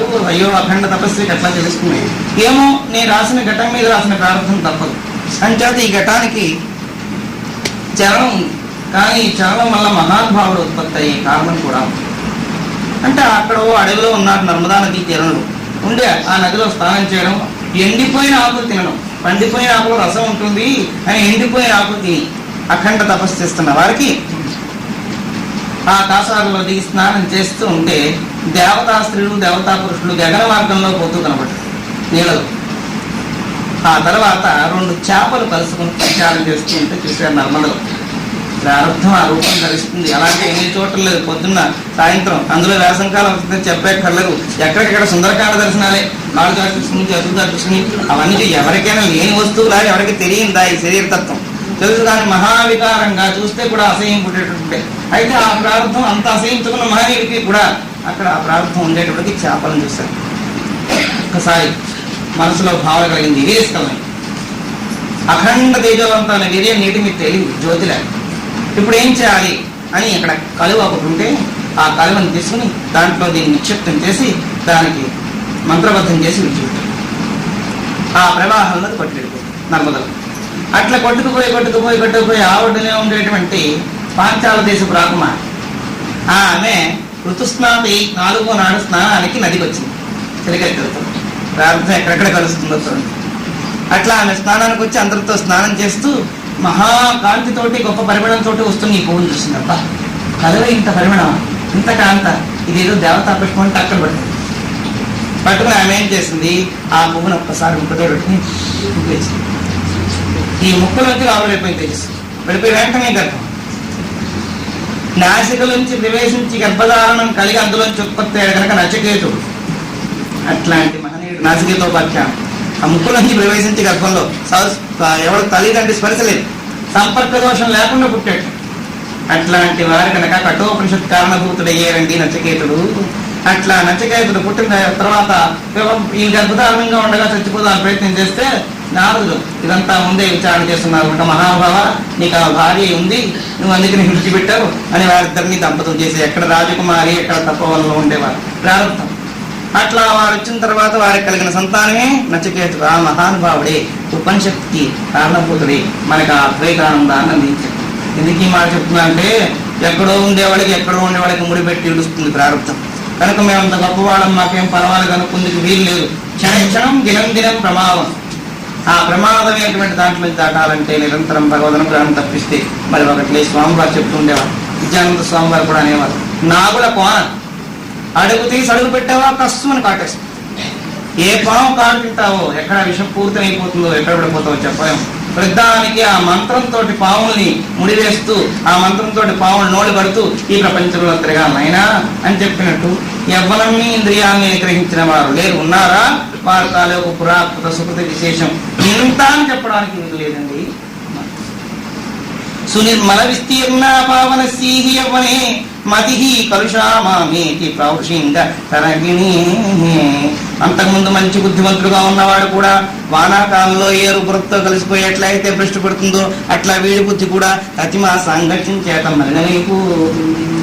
అంతమంది స్నేహితులు అప్పుడు దొరుకుతారు ప్రార్థనకి, వీడిని మాత్రం తోసి వాడు అందరూ పోతారు. బాగానే వీడు మిగిలిపోతాడు. ఎంత గొప్పవాడైనా పతనం తప్పదు. మహాభాగవతత్వంలో అగ్రకి శ్రేణికి చెందినటువంటి వారందరూ కూడా ఒకప్పుడు ఇట్లా పతనావస్థకు వచ్చేయాలండి అని చెప్తున్నాడు. విప్పన్నారాయణుడు వీధి భాగవతుడయ్యే అన్నాడు. విప్పన్నారాయణుడు అపార రంగనాయక స్వంతాలకు పరంపర భక్తుడు. అప్పుడు ఆ రంగడు సేవ చేసుకోవడం తప్పిస్తే వారికి ఇంకోటి తెలియదు. అట్లాంటి వాడిని దేవదేవ వచ్చి వీధి భాగవతం చేశాడు. ఆమె వదలలేక, ఆమె దగ్గర ఉండలేక, ఆమె క్షణం లేకపోతే బతకలేక ఆ వేశ్య పంపులకు పోయి అక్కడే వెలుస్తూ కూర్చుంటే రంగనాథుడు అనుగ్రహం పొందిన మహనీయుడు కనుక ఆ వేశ్యకి తను తినే పాయసపు గిన్నె లంచంగా ఇచ్చి దాన్ని తీసుకొచ్చి భక్తులతో చేర్చాడు. భగవంతుడు కూడా తప్పలేదు తిప్పలు, ఎందుకంటే వాళ్ళు నమ్ముకున్న భక్తులుగా వెళ్ళు. అట్లా భగవద్ అనుగ్రహాన్ని పొందిన మహనీయులు కూడా ఇట్లాంటి ప్రశస్తం పొందితే సామాన్యుల సంగతి చెప్పక్కర్లేదు. పెద్ద పెద్ద వాడలు స్టీమర్లే మునిగిపోతుంటే తెప్పొకటి వేసుకెళ్ళాడు పాపం చెరువులో. వీడి సంగతి చెప్పాలా? పెద్దగా వేస్తే బొర్ల పడుతుంది. స్టీమర్కే దిక్కు లేదు, ఈ పడవల సంగతి చెప్పక్కర్లేదు. అట్లా ఈ జీవిత అర్థభరమైన ఆ ప్రవాహంలో కొట్టుకోవాల్సిందే కానీ దీని నుంచి బయట తెచ్చేవారు లేరు. ఒకవేళ తేల్చడం అంటూ ఉంటే వారి సంస్కారం ప్రధానం. సాకాంతాస్తనోపీతౌతే విశాలాస్తనదానం తారుణ్యేతి చింతా విర్యాతే జజతాం జనః. ఆపాతరమణీయంగా ఉండేటువంటి స్త్రీ శరీరాన్ని, సౌందర్యాన్ని చూసింది మర్చిపోకుండా మనసులో ముద్ర వేసుకుని అలా పదే ఆ జపధ్యానాల్లో నిధిధ్యాస పూర్తి అయిపోతుంది. లౌకికంలో జపధ్యానం చేస్తే మనస్సు అంత ఏకాంతంగా ఉండదు, అక్కడ అతుక్కోదు. కానీ స్త్రీ సంపర్కంలో ఆమె గురించి ఆలోచించి, ఆమె గురించి ఏమర్చించడం మక్కదనమన్యోన్యమ ప్రవాచనం అని గీతలో ప్రబోధం చేసినట్టు ఆమె గురించే చింతించి, ఆమె గురించి ఆలోచించి ఆమె తానైపోయి, తాను ఆమె అయిపోయి ఇట్లా అద్వైతానుభవం అక్కడ పొందుతారు. అట్లా స్థితి వచ్చేటప్పటికల్లా ఆమె తాలూకు స్తన సౌందర్యాన్ని, నాభి సౌందర్యాన్ని, జగన సౌందర్యాన్ని, శరీర సౌందర్యాన్ని భావించుకుంటూ ఒకసారి ఇంద్రియాలతో అనుభవించారు కనుక దాని గురించి ఆలోచించుకుంటూ ఉంటారు.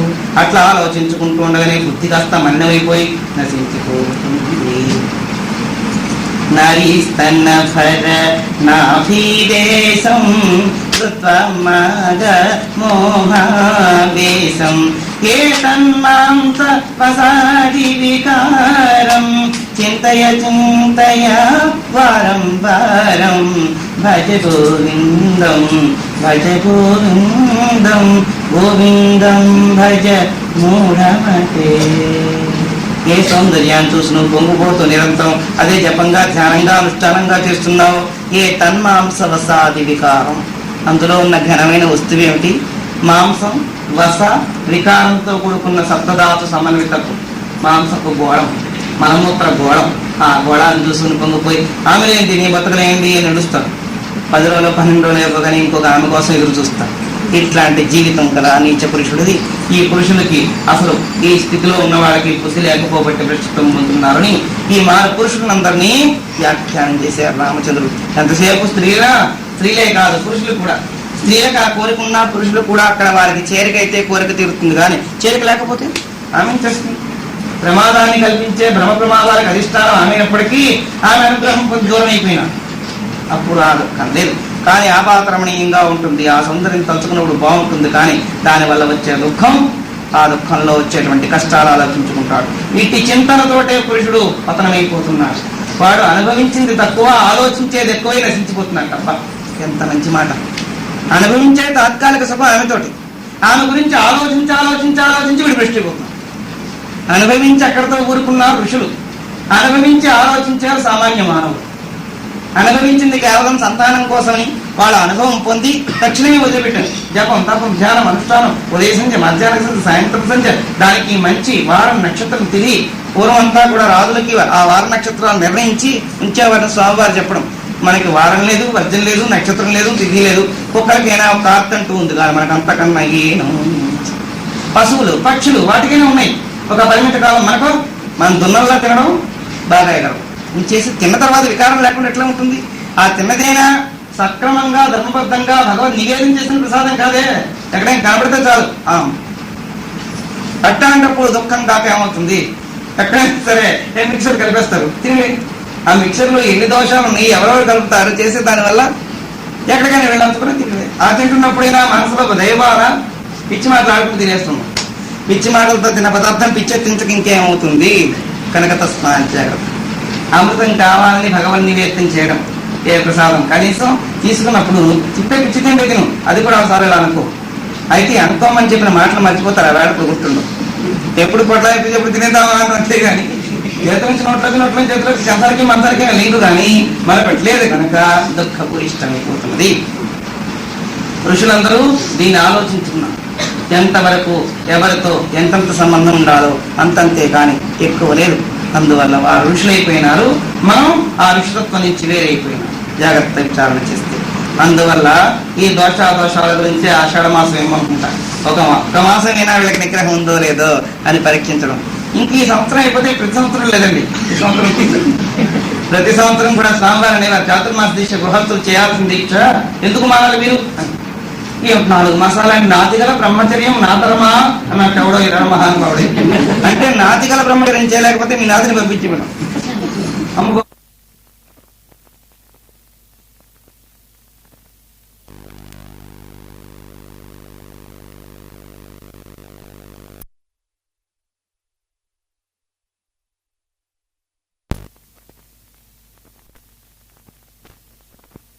తినే పదార్థం మన ఆలోచన బట్టి మారుతున్నట్టున్నారు రామచంద్రుడు. నువ్వు ఏ యోచనతో ఆహారం తీసుకుంటే ఆ యోచనకే పనికొస్తుంది. ఫస్ట్ క్లాస్ రావాలని చదువుకుంటున్నావు అంటాడు, వాడు తింటాడు, గబుగాడు తినేస్తాడు, లేచి వెళ్ళిపోతాడు. కానీ వాడు తిన్న ఆహారం అంతా తపస్సు అట్లా వెళ్ళిపోయింది. ఈ లౌకిక ఇంద్రియాలతో ఇంద్రియ సుఖాలు అనుభవించేవాడు తింటాడు, వాడు తింటున్నప్పుడు కూడా అదే ఆలోచనతో తింటాడు కనుక ఆ పదార్థంగా మారుతున్నది. చాలా జాగ్రత్త గుర్తించాలి. తీసుకునే ఆహారం తీసుకునేటప్పుడు ఉండే భావనతోటి మారిపోతుంది పదార్థం కనుక చాలా జాగ్రత్తగా మనం తినే దాంట్లో స్థూలంగా ఉండే ఆహారం మలమూత్రాల కింద పోతుంది. సూక్ష్మాహారం రక్తంగా వసగా వికారంగా మారుతుంది. సూక్ష్మాతి సూక్ష్మమైనటువంటిది రక్తమాంసాలుగా పోగా మిగిలిన సూక్ష్మం మాత్రం వీర్య బిందువుగా మారుతుందని గర్భోపనిషత్తు. ఒక వీర్య బిందువు 80 రక్తపు చుక్కల తాలూకు పూర్ణానుస్థితి. అట్లాంటిది ఎంత వర్జించుకుంటున్నామో అట్లా ఆనందపడుతూ మనమే అర్పించుకుని ఏమి సుఖం అంటే గొప్ప సుఖం అంటే ఆ సుఖం చెప్పడానికి వీల్లేదు. ఆ సుఖం అలా ఉండబట్టే 30 ఏళ్ళకి 40 ఏళ్ళకి మొహాలు పుల్లయ్యేమంటే సంసారం చేతండి ఇంతను నలిగిపోయిన శుభ్రంగా ఎక్కడ గానులో పడిపోయినట్లు. ఎందుకు నలిగిపోవు? నీకు నలిగిపోవాకుండా తప్పిద్దామని పెద్దలు చెప్తున్నప్పటికీ కూడా సంసారంగానే చేయకుండా సంసారాన్ని విపరీతంగా చేసుకోవడం చేత వచ్చింది. విపరీత భావన వల్ల దుఃఖం కనుక భావన చెయ్యి. ఆ సంసారం కూడా ఒక యాగం, ఒక యజ్ఞం. సంతానం కోసం చేసే పుత్రకామేష్టున్నారు స్వామివారు. పుత్రకామేష్టి యజ్ఞం ఎటువంటిదో స్త్రీ సంపర్కం పొందుతున్నట్లు ఆమెతోటి ఆమె ఒక మహత్తర శక్తి. ఈ శక్తి ఆ శక్తి మిశ్రితం చేత మహత్తర శక్తులు ఉత్పత్తి కావాలని భావన చేస్తున్నప్పుడు ఐహయాదులందరూ పుట్టారు. మహనీయులందరూ పుట్టినప్పుడు వారికి ఆ భావన బుద్ధిలో ఎటువంటి భావన ఉంటుందో కలిగే సంతానం కూడా అట్లాంటి సంతానం. తిథి వార నక్షత్రాలను బట్టి కూడా అట్లాంటి సంతానం వస్తారని గర్భోపనిషత్తులో చెప్పారు. ఋతుకాల దోషం అయిపోయిన తర్వాత 11వ రోజు కానీ ఇష్టానుసారంగా తెలియకుండా కలుసుకుంటే దుశ్శీల వ్యభిచారి స్త్రీ పుడితే పిల్లగాని పుట్టిందా వ్యభిచార స్త్రీ పుట్టింది. మగపిల్లడు పుట్టాడా వాడికి పట్ట పగ్గాలు ఉండే, ఎక్కడ పుడితే అక్కడ వీడి ప్రత్యక్షం. ఏమో ఆ వికారం లేదు. 16వ రోజున కానీ ఆ కలయిక కలిసిందా షోడశ కళా పూర్ణమైన చంద్రుడు తాలూకు ఉండే కళలతో పుడతారు కనుక ఒకవేళ ఉన్నాడా జనక చక్రవర్తిలా గృహస్థులై ఉంటారు, లేదా యతి చక్రవర్తి ప్రకాశిస్తాడు మగవాడైతే. ఆడదైందా అఖండ పతివ్రతా స్వరూపిణిగా మారుతుంది, లేదా గృహస్థుగా ఉంటే పతివ్రత, లేకపోతే యోగీశ్వరి గార్గి భార్గవి కాత్యాయని మైత్రి మొదలైన మహావిదూషణీమణులుగా మారుతారు. 16వ రోజు అంటే 16 రోజులు లెక్క పెట్టుకోకండి. ఋతుస్నానం అయిన తర్వాత 16వ రోజున శాస్త్రబద్ధంగా ఆయా నక్షత్రాల్లో కలుసుకున్నప్పుడు కలిగిన సంగమంలో ఉత్పత్తి అయితే అదా అండి. మేమైతే 16 రోజునే కలుసుకున్నాం, మాకు పిచ్చితో కూడా పుట్టాడండి. అప్పుడు కలుసుకున్నప్పుడు భావన బాగున్నా వేళప్పుడు పడ్డది పిండోత్పత్తి కావాలి. అందుకని పరీక్ష స్వామిగా అన్నీ అనుకుంటా మన చేతులు లేదు. ఆ మహానుభావులు పుట్టాలి అన్నప్పుడు మాత్రమే వాళ్ళకి ఆ సంకల్పం కలుగుతుంది. లేకపోతే అసురు సంధ్య వేళ దితికేం పుట్టి మాయరోగం తెలియదా? అదితికి పుట్టినవాడు తేలి, దితికి పుట్టినవాడు దైత్యులు. ఇప్పుడు ఏంటమ్మా అంత తపస్సు చేస్తున్నావు? కశ్యప ప్రజాపతి చెప్పాడు, నువ్వు తపస్సు చేసుకునే దానివే, నా తపస్సు గురించి నీకు తెలుసు. ఇలాంటప్పుడు హీనమైన కోరుకున్నానంటే సాయం సంధ్య అసుర సంధ్య వేళ అప్పుడు కోరుకుంది, మీరు నాకు నన్ను అనుగ్రహించాలి. అయ్యయ్యో నీకేం పిచ్చి రోగమా? ఇప్పుడు అసుర సంధ్య ఏమైనా సరే ధర్మపంతుడు పాపం మాట్లాడకుండా సరే అన్నారు. ఆమె సుఖాన్ని ఆనందాన్ని తీర్చొచ్చారు. వెంటనే పుట్టారు ముష్టిముఖ రాక్షసుడు. అసుర వేళ పుట్టు సంగమ దోషం వల్ల పుట్టినవాడు రాక్షసుడు. మనకు తెలియకుండా ఆ మొదట్లో పైచి వికారం ఉంటుందిగా ఎవరు అంచేత కాలం తెలియదు, కర్మం తెలియదు, కన్ను మిన్ను కారకుండా ఉంటాం. ఎప్పుడు పడితే అప్పుడు ఆ ఇంద్రియ సుఖం అనుభవించాలనుకున్నప్పుడు ఉత్పత్తి అయ్యేవాడు రాక్షసుడు. వాళ్ళ వల్ల వీళ్ళకి సుఖం లేదు, బుధజన పీడ ఆపర్లే ఉంటారు. అందరినీ తిట్టమే. ఈ పిల్లాడు పైకి వెళ్ళి అంటే ఏం తగ్గు తెచ్చేస్తాడు, ఊరికే నోరుండదు పడింది. ఎందువల్ల పుట్టిన వేళ విశేషం అంత గొప్పది. చేత ఒకళ్ళు పుడితే కొంపలు అంటుకుపోతుంటే, ఒకళ్ళు పుడితే రక్తపోషంట. రావణాసుడు వాళ్ళ తమ్ముడు పుట్టినప్పుడు రక్తపాన పడింట. అంత మహానుభావులు పుడుతున్నారని. ఇంకో దగ్గర గాడిదలు పూసే విభీషణుడు పుట్టినప్పుడు పూలవాన కురిసింది. కానీ కుంభకర్ణుడు మొదలైన వాళ్ళు పుడుతూ ఉంటే ఒక్కొక్కడ పుడితే ఒక్కొక్క రకమైన విపరీతం ప్రకృతిలోనే మార్పు వచ్చేసింది అన్నారు. అంత మహానుభావులు వాళ్ళు. అట్లా రాక్షస జన్మ రాకుండా ఉత్తమ జన్మ రావాలంటే కూడా జన్మాంతర సుకృతం వారు కలిసే వేళ విశేషం. మనో విపులమూలాన దోషాసి విషదారిణం శోషరోధ వృక్షాణం యవ్వనం బతకామన. యవ్వనం అనే వృక్షం ఎప్పుడు కూడా గాలిలో ఊగినట్టు ఊగుతూ ఉంటుంది. ఒకరికైపు లవులో ఉంటూ ఉంటుంది. ఒకటి తీరితే ఒకటి, ఒకటి తీరితే ఒకటి. పోనీ ఒక స్త్రీతో ఆనందాన్ని పడ్డా ఒక ఊరుకోకూడదా? అందరి స్త్రీల స్వరూపం అది కాదా? అంతకన్నా వేరుందా? ఈమె కన్ను ముక్కు తీరు వేరండి, ఆయన అందం వేరండి, ఈమె అందం వేరండి అని అందరినీ అనుభవించడానికి కూడా పోతుంది తప్ప కొంత నీచత్వం. ధర్మబద్ధమైన కామం తీర్చుకున్నా అంటే అది పర్వాలేదని శాస్త్రమే చెబుతుంది. అది పశుపక్షి క్రిమికీటకాలకు కూడా ధర్మం ఒకటి ఉంది కనుక, ప్రకృతిలోనే కామం అనేది ఒకటి ఉంది కనుక ఆ కామం కేవలం సంతాన ఉత్పత్తి కోసమే కానీ వేరు కామం కాదు. పశుకామం అయితే దానివల్ల లాభం లేదంటుంటే పశుకామం అని చెప్పడానికి తప్పు. పశుకామం అనడానికి మంది పశుకామం కానీ హీనకామం. పశువులకు కూడా ఒక పరిమితి ఉంది మనకు. అట్లా హీనాతిహీన కామాన్ని అనుభవిస్తున్నాం. అట్లా అనుభవించడమే కాకుండా ఆలోచిస్తున్నాం. అనుభవించుకొని అక్కడ వదిలిపెట్టి రామకృష్ణాన్ని మళ్ళీ భజన ధ్యానం జపం ఇందులో కొంతకాలం వినియోగిస్తే ఆ దోష ప్రక్షాళన అవుతుంది. లేదు ఇక్కడికి వచ్చినా సరే ఆచంటే ఏం చేయాలి ఈ ప్రారంభాన్ని? కనుక చెట్టు ఊగినట్లా ఊగిపోతుంటుంది మనసు. ఎప్పుడూ ఆ స్త్రీ వ్యామోహ పంజరంలోకి వెళ్ళిపోతుంటుంది. అది వాళ్ళ తప్పు కాదు, జన్మాంతర వాసన. ఆ విషయాలు విషసర్పాల కన్నా ఎక్కువ. పాము కాటేస్తే ఒకటి చస్తాడు. ఈ విషయాల గురించి చెప్పుకుంటే విన్నవాళ్ళందరూ చస్తారు. నీకు తెలియదు కానీ అప్ప ఏమి నటించిందామే దిగంబరంగా అని చెప్పుకోవడం. ఒకడంటే నిజంగా అంత బాగుంది అది వినవాడు. వీడు పుట్టింది ఇంకో చెప్తే అంత బాగుంది ఒకటైతే వెళ్ళిపోదాం. 10 మంది పెట్టు పాము పుడితే వాడికి వస్తాడు చొంగ కప్పుని. వీడు చెప్పిన దాని వల్ల విన్నవాళ్ళందరూ కూడా చావు విషనాగుల కన్నా కూడా ఎక్కువ అంటున్నారు. చేత మననం చేయకుండా అయితే మననం చేసినప్పుడు కూడా చేశారు కదా అని వాళ్ళతో మనం సమానంగా చేసేస్తే ఆ విషయం గురించి ఆలోచన ఎక్కువైనప్పుడు దుఃఖమే మిగులుతుంది కానీ లేదు. హెచ్చరిక చేస్తున్నారు కనుక చాలా జాగ్రత్తగా ఉండాల్సింది. యవ్వనంలో ఇవి దాటిపోయారంటే మీరు అదృష్టవంతులే. కానీ దాటడం ఎలా? చాలా పెద్దది కదండి యవ్వనం. 25 ఏళ్ళ నుంచి 50 ఏళ్ళకి కొంతమంది ప్రార్థన కాబట్టి 80 ఏళ్ళ దాకా ఎవరైనా వాళ్ళకి ముసల్తనం కూడా యవ్వనంగానే ఉంటుంది. వాళ్ళకి ఆలోచించుకుంటూ ఇలాంటి ఆలోచన లేదు. ఇంద్రియాలతో చేసేది ఏం లేకపోయినా ఆలోచనకి ఏముంది? అది నిత్యకోమల మనస్సు కనుక ఎప్పుడు యోచిస్తూనే ఉంటుంది, ఎప్పుడు ఏడుస్తూ ఉంటుంది.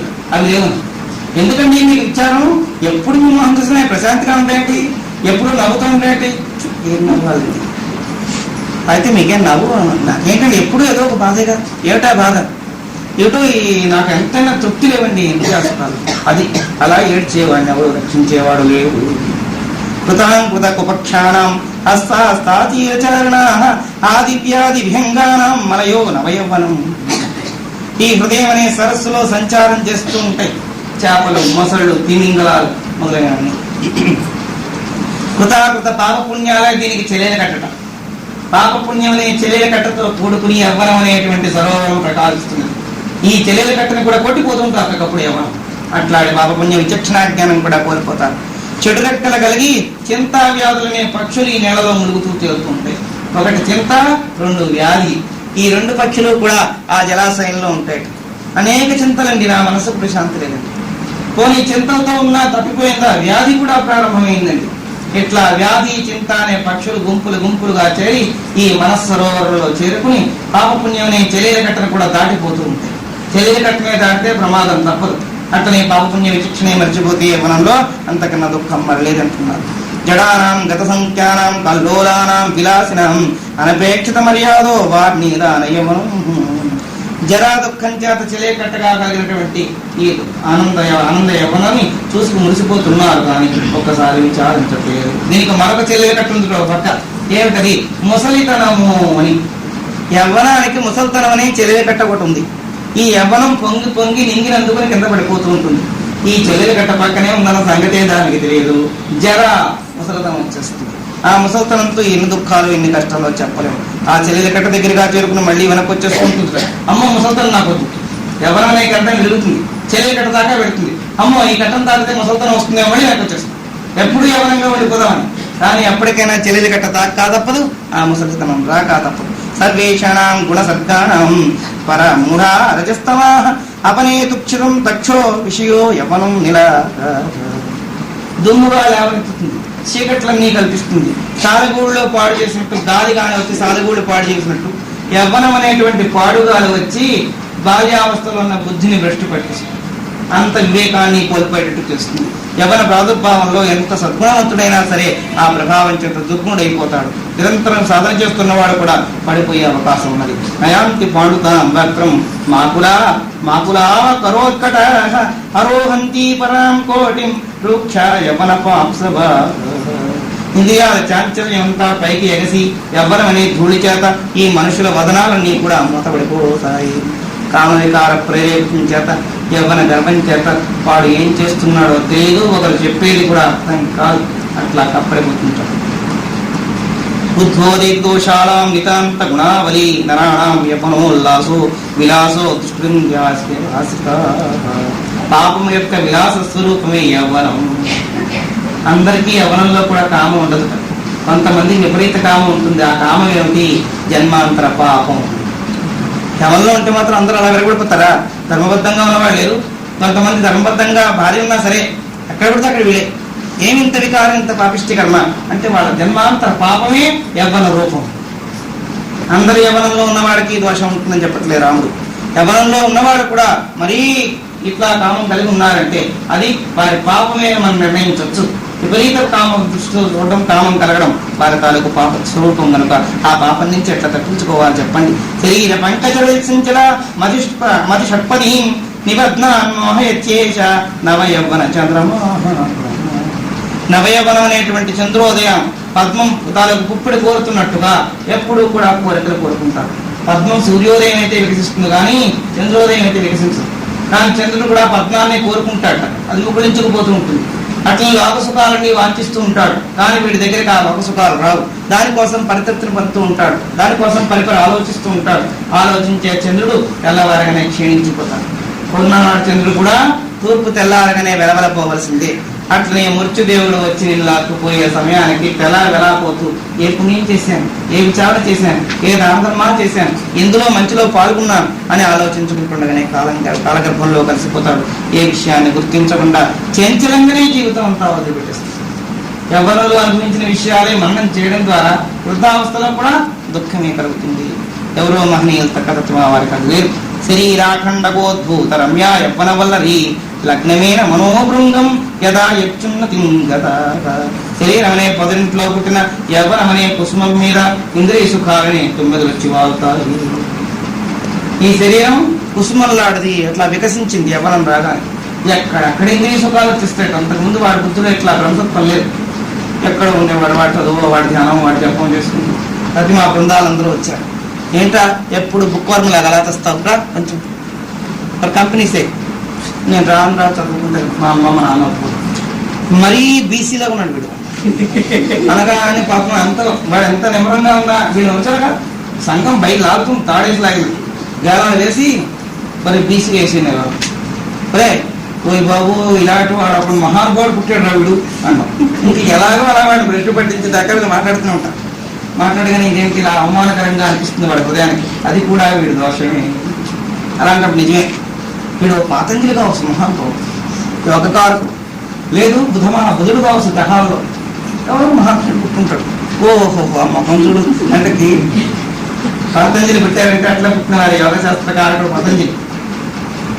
సురబాల అనేటువంటి మహాతపస్సు కొన్ని వందల సంవత్సరాల యోగాభ్యాసం చేసి యోగంలో ఉండే సారాన్ని గ్రంథంగా నిక్షిప్తం చేసి అది ఎవరికి అప్పచెప్పాలి, సరైన వారు ఎవరు అని చెప్పి విచారపడి ఎవరికి అప్పచెప్తే ఈ గ్రంథం సక్రమంగా లోకానికి అందుతుంది అని ఆలోచించుకుని ఒకనాడు స్నానం చేస్తూ ఆ స్నానం చేస్తున్న నదిలో తులసితో నీళ్లు పెట్టి సూర్యుని ప్రార్థించిన ఆయన సర్వలోక కర్మ సాక్షి, ఈ గ్రంథాన్ని లోకానికి అందించాలంటే సరి అయిన వాళ్ళు ఎవరూ లేరు. నేను అఖండ బ్రహ్మచర్యంలో తపస్సులో యోగంలో ఉండిపోయిన నాకు సంతానం లేదు.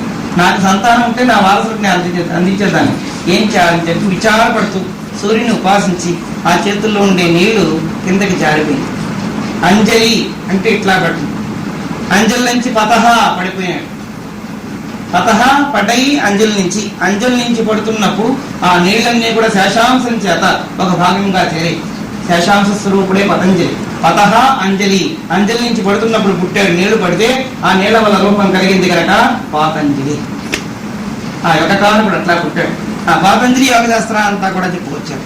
అట్లా మహనీయుడు అంటే అయితే ఒక్కరోజు సినిమా చూస్తూ చెప్పిపోతావు, ఈయనను పెద్ద యోగాభ్యాసం చేసేస్తున్నాను మహానుభావుడు. కొన్ని రోజు రమ్మనవా ఇవాళకే ఆ ఒక్కరోజు చాలు. బెస్ట్ పట్టిపోవడానికి ఒక్కరోజు ఒక క్షణం చాలు. ఉన్నతమైన పేరు తెచ్చుకుందుకి, ప్రఖ్యాతి తెచ్చుకుందుకి, ధర్మ విచారణ చేయడానికి, కర్మల్లో ఉండే మర్మాన్ని గుర్తించడానికి చాలా కాలం పడుతుంది. కానీ తప్పుడు పని ఒకటి చేస్తే చాలా అందరూ చేయడం. ఈ కుర్రాడు ఏదో బుద్ధిమంతుడు అనుకున్న వీడుగా కూడా అక్కడ అంట అమ్మో నేను అక్కడికి ఏం లేదు ఊపిన వాడితే వెళ్ళి నిలబడడానికి చాలు సోడాపడి దగ్గర మేపై ఉన్నాడు, నేను చూసాను అంటాడు ఎవడో. అమ్మ దేవుడు మా పిల్లలు ఎక్కడికి రాడు, నిజమే ఇంతవరకు నేను చూడలేదు, నిన్నే ఆ బ్యాచ్ లో కనపడాడు మీ వాడు అంటారు. ఆ బ్యాచ్ లో తిరిగి కొన్ని రాని భయపడుతూ వచ్చేస్తాడు. వచ్చిన బ్యాచ్ లో లిస్ట్ లో మాత్రం వీడిపోయినాడు. ఇంకెక్కడైనా కానీ తప్పుడు పనులు జరిగితే ఆ బ్యాచ్ మొత్తంలో వీడిని పిలుస్తారు పోలీసులు. లేపై నాకు తెలియదండి, ఇదిగో ఈ లిస్ట్ లో ఉన్నట్టుగా వీళ్ళందరూ చెప్తున్నారు సాక్ష్యం. ఒకసారి అందులో అడుగు పెట్టినా ఆ అడుగు పెట్టడం వల్ల యావజ్జీవం మనం వాళ్ళ లిస్ట్ లో విడిపోయినట్లుగా. ఒక్కసారి ఇంద్రియసుఖాన్ని ఉల్లంఘిన యావజ్జీవం ఆ భ్రష్టు పట్టిన సంఘంలో చేరిపోయే లిస్టే. అంచేత ఇవ్వడం చాలా కష్టమైంది ప్రాంతం రావడం. ఇలా అన్నా నేను సంస్కారాలు వదులుకోమని కాదు. రామచంద్రుడు ఎవరో ఇక్కడ పాపం వచ్చిన కురాడే అడిగాడు, సంస్కారవంతుడు కనుక అడిగాడు ఆ ప్రశ్న. ఇంత వేదాంతం చెప్తున్నాడు, రాముడు ఎందుకు పెళ్లి చేసుకున్నాడు? వేదాంతం చెప్తే రాముడు పెళ్లి చేసుకుంటాను, పెళ్లి చేసుకోలేదని చెప్పలేదు, ధర్మాన్ని నిర్ణయించి చెప్పారు. రాముడు అంటే సామాన్యంగా అనుకునే రాముడు అక్కడే మాత్రం కాదు, ధర్మ యశో పురుష, ధర్మానికి అవతారమే రాముడు. ధర్మ నిర్ణయంలో ఉండే గొప్పతనం కాకపోతే 11,000 సంవత్సరాలు తపస్సు చేసి కూడా భార్య వియోగ దుఃఖాన్ని పొందకుండా ఉన్నాడు. చాలు. ఈ యోగ వాసిష్టంలో ఉండే ప్రజ్ఞని సంపాదించుకున్నాడు కనుకనే 14 ఏళ్ళు అరణ్యంలో ఉన్నప్పుడు బ్రహ్మచర్యంగా దీక్ష గడిపాడు. 14 ఏళ్ళు ఒక నెలలు ఉంటే ఇరుమహం పిచ్చేస్తాను. రాముడితో మనం పోల్చి చేసుకుని ఎందుకు పెళ్లి చేసుకున్నాడు? ఈ లోక కళ్యాణం కోసం. ధర్మబద్ధమైన జీవితం ఎట్లా గడపాలో ఆచరణ ప్రధానమైంది రామావతారం. తల్లిదండ్రులను ఎట్లా పోషించాలి, భార్య దగ్గర ఎట్లా ధర్మాన్ని ప్రవర్తించాలి, సంతానం కలిగితే వాళ్ళకి ఎటువంటి ధర్మం చూపించాలి, ఆశ్రయించిన వాళ్ళకి అన్నదమ్ములకి ఎటువంటి ధర్మాన్ని ఇవ్వాలి అని ధర్మ నిర్ణయం కోసం వచ్చిన అవతారం. అందులో అటు అటు తూచి నడిచే కానీ ఒక పిసరు కూడా అధర్మాలు లేదు. అట్లాంటి రామావతారాన్ని మనం పోల్ చేసుకుని వారు నుంచి పెళ్లి చేసుకున్నారు. వారు పెళ్లి చేసుకున్నారంటే ధర్మం కోసం, మనం పెళ్లి చేసుకుంటే కామం కోసం. ఇది ప్రేమం కాదు, భక్తి కాదు, కామం. ఆ ఇంద్రియాల నిగ్రహం కోసం చేసుకున్నాం. అయితే వీళ్ళకైనా కామం వాళ్ళకి లేదు. రెండు అలాంటి పక్షులు కనుక అక్కడ చేరుతాయి. ఎవరికైనా చేరుతాయి. వాళ్ళ ప్రార్థన వీళ్ళ ప్రార్థన కామరూపంలో కలిస్తేనే కళ్యాణం. అట్లా కలిసిన తర్వాత వాళ్ళ గురించి విచారణ కాదు, రాముని నడిచినట్టు నడవండి అదృష్టవంతులే. ఇప్పుడు వివాహం చేసుకోవద్దని వాళ్ళని విసర్జించమని కాదు, వాళ్ళు చేసుకున్న తర్వాత కూడా ధర్మాన్ని ధర్మబద్ధంగా ఉంటే పర్వాలేదు, కానీ ధర్మాన్ని దాటితే ప్రమాదం. కంచెలో ఉన్నంత వరకు చెట్టుకే ప్రమాదం లేదు. ఆ కాయలు ఎవరో కోసుకోరు. కంచె కాలం లేకపోయిందా రాయి విసిరి వెళ్ళకూడదు, ఎగిరిలాగే వెళ్ళకూడదు, కొమ్మలు వంచేసి వెళ్ళకూడదు, ఆ మండలు విరిచేసి వెళ్ళకూడదు. అన్ని కంచెలో ఉంటే ప్రమాదం లేదు. ధర్మం అనే కంచెలో ఉన్న జీవులకి, సంస్కారవంతులైన వాడికి, గృహస్థుడికినే, వానప్రస్థుడికినే, బ్రహ్మచారికినే అధర్మానికి పాల్పడినంత వరకు ఆ ధర్మం వాడిని రక్షిస్తుంది. ఈ విషయం చర్చిస్తూ నానా విహార బహుళే పరాగే క్షణనాశిన కారుణ్యం కృతారుణ్యం నిమ్రయాణే సుతేయధా. చనిపో పుత్రుల కరుణ చూపుతున్నట్టుగా ఈ ఇంద్రియాలన్నీ కూడా నన్ను బాధపడుతుంటే దీని మీద కనికరం కలిగి పోషిస్తున్నాను, కానీ నిజంగా వీటి పోషించాలని నాకు లేదు. చచ్చిపోయిన పిల్లల గురించి ఏడుస్తూ ఉంటాం, వాడు మళ్ళీ తిరిగి రాడు తెలుసు. అట్లనే ఎవరం వచ్చేటప్పుడు నాకు దుఃఖం కలుగుతుంది. ఈ దుఃఖం కలుగుతున్న శరీరాన్ని కొంతవరకు పోషిస్తున్నాను. నానా వికారాలతో క్షణభంగురం అనే యవ్వనం నాకు ఎందుకు వచ్చింది అసలు? ఈ యవ్వనం రాకుండా ఉంటే బాగుండే అని కూడా ఆలోచిస్తున్నాను. కానీ స్వామి ఏం చెన్నారు, కాల పరిపాలనలో ఈ శరీరానికి తెలియకుండానే ఇది వచ్చింది. ఇది నాకు చెప్పి రాలేదు అంటున్నారు. 15 ఏళ్ల వారు ఇంత అఖండ విచారణ చేస్తూ ఉంటే పోనీ ఏమైనా భాగాలు తక్కువగా వెరచూపు చూసుకునేది కాదు. అన్ని భాగాలు కావాలంటే సంకల్పంతో సమకూరుతాయి. అన్ని ఉండి కూడా ఏం కలలేదు. హర్షాయాది మా మోహ పురుషం క్షణభంగిన యవనే మహాముక్త తవే నరమృగం సుత. క్షణభంగరమైన యవనంలో ఎవడైతే ముగ్ధుడైపోతాడో వాడు అజ్ఞానం అనేటువంటి ప్రవాహంలో కొట్టుకుపోవలసిందే, కానీ వాడిని అడ్డేవాడు లేదు. భగవంతుడు కూడా కరుణించడానికి అవకాశం లేదు. అంతేకాదు దీంట్లో చాలా దుఃఖాలున్నాయి. తే పూజ్యస్తే మహాత్మా సయేవ పురుషా భువి ఏ సుఖేన సముస్తీర్ణ సాధో యవ్వన సంకట. పెను మొసలున్నాయి ఈ సముద్రంలో, అనేకమైనటువంటి వివచ్చం చేసే భయంకర జంతుజాలాలు ఉన్నాయి, రాగాది దోష తరంగాలున్నాయి, స్పర్శ సంకల్పం అనేటువంటి దోషాలతో నర్తకులలో కులకరాళ్ళు ఉన్నాయి. ఇట్లాంటి సాగరంలో ఆనందం. మహర్షులారా, మీరు ఒక్కసారి ఆలోచించండి, యవ్వనంలో ఈ దుఃఖాలు లేకుండా ఆనందం అనేది ఒకటి ఉందా? విశ్వామిత్రుడిని చేష్టైతే వశిష్ఠులు వారు బ్రహ్మానంద పరవశలై పులకించారు. ఆహా రామచంద్ర, ఎంత చక్కని విచారణ చేస్తున్నారు. ఇక్కడ వయస్సు ప్రధానం కాదు, అంతర్గత సంస్కారం ప్రధానం. ఉపాధి ఎట్లా ఉన్నప్పటికీ ఉపాధిలో ఉండేవాడు గొప్పవాడు. నిన్న విచారణ చేసుకున్నాం ఉపన్యాసంలో. గురువు అంటే నీకు కనబడే పరిమిత ఆకారం మాత్రమే కాదు, పరిమిత ఆకారంతో కొలతపలతో కొలిచేందుకు ఒక ఆకారం ధరించి నీ చూపుకు అందేటట్టు ఉన్నారు, కానీ నీ చూపుకి నీ కొలతలకి అందరి అఖండ తేజస్సు అందే రూపం ధరించింది. అట్లనే రామచంద్ర ప్రభు కూడా బాల్య రూపంలో కనబడుతున్నారు, కానీ అతని విచారణ ఎవరి కొలతకి అందేది కాదు. విశ్వామిత్రుడిని చేష్టైతున్నారా, ఈ యవ్వనంలోనే ఇటువంటి విచారణ వచ్చింది. నాకు కొంతకాలం రాజ్యభ్రష్టత్వం పట్టాక అప్పుడు వచ్చింది విశ్వామిత్రుడు.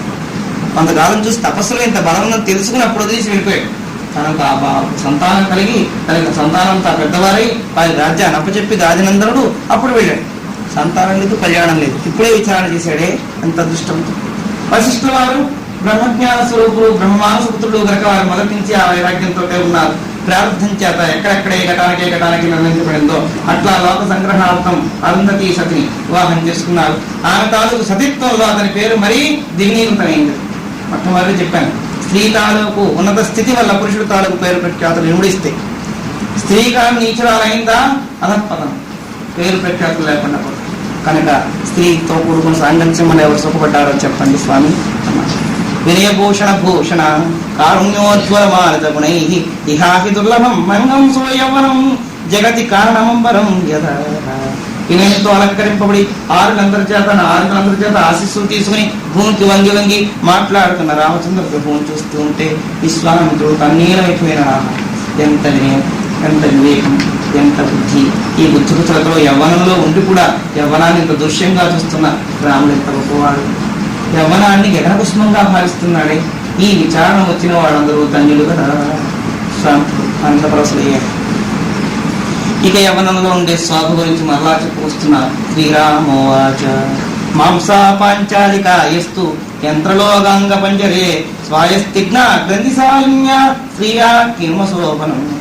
ఇంకా స్త్రీల సౌందర్యం. ఇంతవరకు పురుషులది అయింది కార్యక్రమం.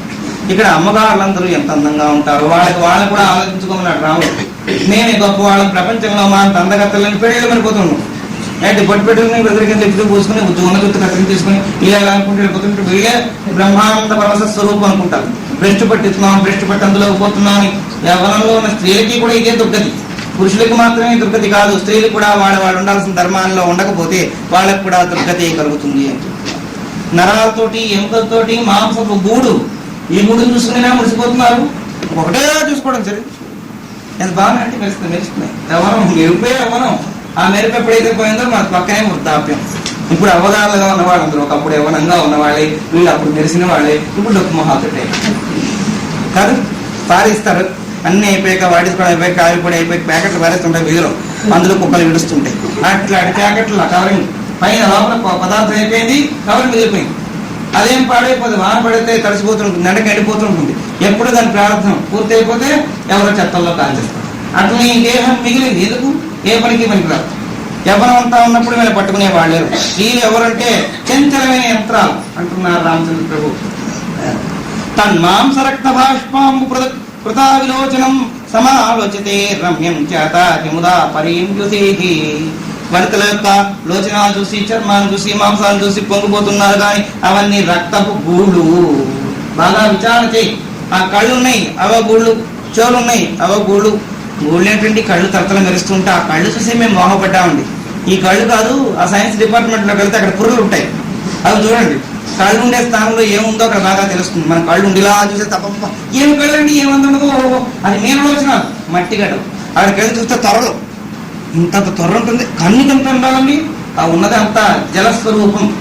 జలమే నేత్రంగా తయారవుతుంది కనుక ఆ కన్ను కూడా నీరే కాస్త సరే వేలు తగ్గుతూ చాలు మూసుకోవడం, చెమ్ముళ్ళు కలపడం. దాని స్వరూపం జలస్వరూపాన్ని చూసి జలం ఎంత చంచలం, ఈ నేత్రాలంత చంచలం. అందుకని ఆ జలస్వరూపంతో కూడా కొన్ని నేత్రాలు భ్రమిస్తూ ఉంటే ఆ భ్రమించే బ్రహ్మకు వీళ్ళు పొంగిపోతూ ఎంత బాగా ఆమె చూస్తుంది. ఆమె ఆయన కేసి వారి కళ్ళు ఎంత బాగున్నాయి, రెండు త్వరలే. ఆ త్వరను చూసి ఈ త్వర ఆనందపడ్డం. ఇట్లా ఆనందంలో ఉండే వాళ్ళకి ఆనందమే, దుఃఖం కాక ఆనందం ఎక్కడొస్తుంది? వృధా ముగ్ధుడవనేనా. ఆ కళ్ళు, ఆ తెలియ, ఆ ఇంద్రియాలు చూసి వృధాగా ముగ్ధుడవుతున్నాడు కానీ అక్కడ ఉండే సరుకు మాత్రం గొప్పది కాదు. ఇటకే మాయితో రక్త వినీయం ప్రథమాతదా కిమేతయా నిలితా కరోతి కులాశయ. కేశాలు, రక్తం, ఇంకో ఇంద్రియాలు ఇవన్నీ కలిగి ఉండి చూడటానికి బంగారు బొమ్మలా ఉన్నటువంటి దుదూషితమైన ఘటాలు ఇవన్నీ అంటున్నాం. నిందావృత్తులు ఈ ఘటాలు. ఈ ఘటానికి శుద్ధత్వం లేదు, మలినంతో కూడుకుంది. అనేక జన్మల సంస్కారం చేత దోషభూయిష్ట పంజరాలు స్త్రీలు అంటున్నారు. చెట్టుగా పుట్టిన మీరు స్త్రీగా పుట్టే కన్నా ఇట్లా అన్నాన్ని మేము ఎందుకని ఆడవక్కర్లేదు. ధర్మబద్ధంగా ఉంటే స్త్రీలు కూడా విదూషణీయులు. స్త్రీలలో సంస్కారవతులైన వారే అరుంధతి, సతీ మొదలైన వారు. అరుంధతి, అనసూయ, నర్మద మొదలైన మహాసతులందరూ కూడా వాళ్ళే. వాళ్ళు స్త్రీలు కాదు. రామకృష్ణుని కన్నతల్లి స్త్రీ కాదు, వివేకానందుని కన్నతల్లి స్త్రీ కాదు, ఆదిశంకరుని కన్నతల్లి స్త్రీ కాదు. ఆ భావంలో ఉన్న స్త్రీలు వేరు. వీళ్ళు కాముకులు. వీళ్ళంగా తలుచుకుంటే మనకు ఉత్తమ గతి రావడానికి అవకాశం లేదు. అయితే స్త్రీ శరీరం గొప్పదే కానీ ఆ శరీరంలో ఉండేటువంటి విషయాన్ని చర్చించుకుంటే మాతృభావం లేకుండా విచారణ చేసి, మాతృభావన కాకుండా దూష్యంగా ఉండేదాన్ని విచారణ చేయగలిగితే పూర్ణస్థితి వస్తుంది. మాతృభావంతో చూసినప్పుడు అనుభవం పూర్ణమవుతుంది. మాతృభావం లేకుండా చేస్తే దూష్య దృష్టి వస్తుంది. కనుక అట్లా దృష్టి లేకుండా ఉన్న వాళ్ళ దృష్టవంతులు. ఈ మాంసపు గోళం వాసో విలేపన నిర్మలయాని లాలితాని పునః పునః తానంజాలుటంతి ప్రవ్యత సర్వదేహిన. వస్త్రాల వల్ల, లేపనాల వల్ల, మాటి మాటికి పౌడరు, స్నోలు, అత్తరులు, పునుగు, జవ్వాది పూసుకుని పూసుకుని పూసుకుని పువ్వులు కాని పరిమళంతో తుమ్మెదలను ఆకర్షించినట్టు అసమాన్ని కడిగించుకుంటున్నారు. పెట్టేసుకుంటున్నాడు, జుట్టు తీసుకుంటున్నాడు. ఇంకా ఆ జుట్టు ఎవరైనా చూస్తే ఏ ఫ్యాషన్ ఉంటే ఆ ఫ్యాషన్లో కత్తిరించేసుకుంటున్నాడు, ముడి పెట్టేసుకున్నాడు. ముడి పెట్టేసుకుంటూ అన్నీ వచ్చేవి రకరకాల ఆభరణాలు. అయితే ఇప్పుడేనా అంటే ఇది ఇప్పుడే కాదు. మేము వెళ్తున్నప్పుడు హైవేడ్ ఉంది. హైవేడ్లో ఈ అమరశిల్ప జక్కన్న శిల్ప సౌందర్యం ఉంది. అక్కడ వారు చూపించారు. అక్కడున్న గైడ్ చెప్పాడు, ఏమండి అసలు ఈ జుట్ల సౌందర్యం, కేశ సౌందర్యంలో 325 రకాల ముళ్ళు ఉన్నాయి. మనకు తెలిసిన 3 రకాల ముళ్ళు. మన మీద గొప్ప అందగత్తలని ఆ ముడి ఎరకతోకలు కట్టించుకోవడం అదే మనం అంతేనండి. ఇప్పుడు కొత్తగా అదే చూసాను అంత అసహ్యం. ఈ మధ్యన అందరూ ముగ్గురు కుట్టించుకున్నారు తిమ్మలాగా. అదే అందమైన వాళ్ళకి కొంతమంది అప్పుతుంది, కొంతమంది అప్పదు. పోతులాని వాళ్ళు కూడా కుట్టించుకోవడం అదేంటంటే అలా చేశారు. అదేంటమ్మా అంత జుత్తు అంత ఎంత జుత్తున్న వాళ్ళు కూడా కత్తిరించి నోటు పెట్టుకుంటాం. చిలిపి కృష్ణ ముట్టని అయ్యో ఆ ముడి పెట్టుకుంటే కొన్ని అందరా వాళ్ళ కాడ ఉన్న కాడ కూడా పోయి జుత్తు కొంచెం నిలబడి కొంతమందికి గోడ చెరువు వాళ్ళకి జుత్తు కప్పుకుంటే కొంత కనపడదు. అలా అడిగి ఆ గోడ చెరువు నుంచి ఇలా బీగిసి కట్టి బాత్రూమ్ వేశారు. కళ్ళు డాక్టర్ గారి దగ్గరికి పిల్లల్ని తీసుకెళ్ళి, ఏమండి మా పిల్లకి మొత్తం కళ్ళు ఉరికే మాటలు పోట్లు ఎందువల్ల కానీ ఆ కళ్ళు ఏం కనపడట్లేదు, ఎప్పుడు చూసినా చూస్తుంది. వారు చెప్పారు, తల్లి నేను సలహా ఇస్తాను, కోపం తెచ్చుకోవద్దు, మీ పిల్లకి అంత బిగించి జడలు వేసేయొద్దు. ఆ జడలు కొరడాలో ఉన్నాయి, ఆ వెంటనే పిల్లకి కళ్ళు ఇలా అయింది. అంచేత పోషణ చేసే జుట్టు కూడా జాగ్రత్తగా పోషించాలి. ఇట్లా దుఃఖాలు కలగడానికి కారణం జుట్టు ఉంది అంటే ఆ కేశపాసం ద్వారా స్నానం చేసే ముందు, చేసిన తర్వాత కూడా చివర ముడి పెట్టాలని శాస్త్రం. నీరు కింద బటబట కారకూడదు. కారణంటే దరిద్ర లక్షణం అన్నా. మనం ఇప్పుడు జుత్తంతా విప్పేసి దిగేస్తున్నాం ఇళ్ళల్లా. ఒక బిందువు కాదు 1000 బిందువులు పడుతుంటే ఇంట్లో ఇంకా ముష్టికాక అక్కడ దొరికేది ఏముంది. దరిద్ర లక్షణాలు మనం కోరి తెచ్చుకుంటున్నాం. ముడి పెట్టండి, స్నానం అయిపోయాకనే ముడి పెట్టండి, బటబట పడకూడదు. ఆ తర్వాత కొన్ని సామాన్య ధర్మాలు కూడా చెప్పాల్సి వస్తుంది. స్నానం చేయగానే తలకి గుడ్డ చుట్టూ బెట్టు పెడతారు. అది ఎప్పకుండానే పూజ చేస్తే నీచ కులంలో పుడతారు. అది ఎప్పుడు పూజ దగ్గరికి వెళ్ళగానే ఆ బెట్టుతో వెళ్ళి అనుకుని చేసేసుకోండి. తీయాలని కూడా తెలియదు. ఇప్పుడు ఆ ధర్మం చెప్పేవాళ్ళు లేదా? ఆ జుట్టుకు పెట్టుకున్నట్టు బెల్ట్ ఉండడానికి వీళ్ళు దర్శనకి వెళ్ళినప్పుడు అది తీసేసి మామూలు పడి పెట్టుకుని, లేదా నీరంతా కారిపోయిన తర్వాత గుడ్డతో బాగా ఒత్తుకుని వెళ్ళి పూజకి చెప్పడానికి కూర్చో, కానీ కూర్చోడం కూర్చో పక్క నుంచి రా ప్రవాహం ఏంటంటే కారిపోయినట్టే మాకు తెలియదండి, అందుతామయం అలా ఉంటుంది దరిద్ర లక్షణం. మేరు శృంగతటోల్లాసీ గంగాజల పయోరుహ దృష్ట్వాం యస్మిన్ ముక్తే ముక్తాహారోశ్చారిణ శ్మశానేషు దిగంతేషు సా ఏవ లవణాస్తనాః స్వభావి స్వాధ్యేన కాలే లగపిండైవాందస. అద్భుతమైన ప్రక్రియ చూపిస్తారు రామచంద్ర ప్రభు. మేరు శృంగతటోల్లాసి గంగాజలం రయోపమ. ఉన్నతమైనటువంటి వాళ్ళ స్థనాలు మేరు శృంగాల్లో ఉంటే ఆ శృంగాల మించి కారుతున్న గంగాజలం ఆకాశ గంగ మేరు పర్వతం మించి జారుతున్నట్టు ముత్యాల దండలు వేసుకుంటారు.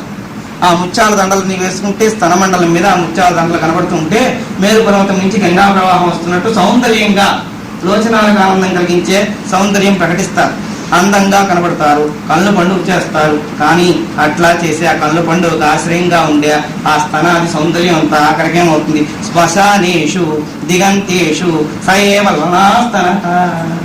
ఏ స్తన సౌందర్యం చూసి నువ్వు కొనుక్కుంటున్నావో అటువంటి స్థలాలు కలిగిన స్త్రీలు చూడదు. వల్లకాడలో కుక్కల చేత నక్కల చేత ఏడ్చబడి తినవేయబడుతుంది. అట్లా మలమూత్ర మాంస కుంభం, దీన్ని పక్షులు ఒక పక్క బిగుతున్నాయి, కుక్కలు ఒక పక్క బిగుతున్నాయి, హీన జంతువులు ఒక పక్క లాగుతున్నాయి. అట్లా వల్లకాడలో ఏడ్చబడి ఆ తలపురులన్నీ అక్కడక్కడ పగిలిపోయి ఏడుస్తున్నారు. వాళ్ళందరూ ఇట్లాంటి కాంతలే. ఒకసారి ఆలోచించుకో. కుక్కల చేత రుచికరమైన మాంసంగా కండరాలు తినబడుతున్నాయి. ఆపాత రమణీయత్వం కృత్వా కేవల స్త్రీయః మన్యే తదాపి నాస్త్యే ముని మోహైక కారణం. పై మెరుగులతోటి అజ్ఞానంగా అందగత్తలు తోచుకుంటారు, కానీ అది సంపూర్ణమైన భ్రమే. కానీ ఎంత అందగత్తలండి, ఎంత అందగత్తలు.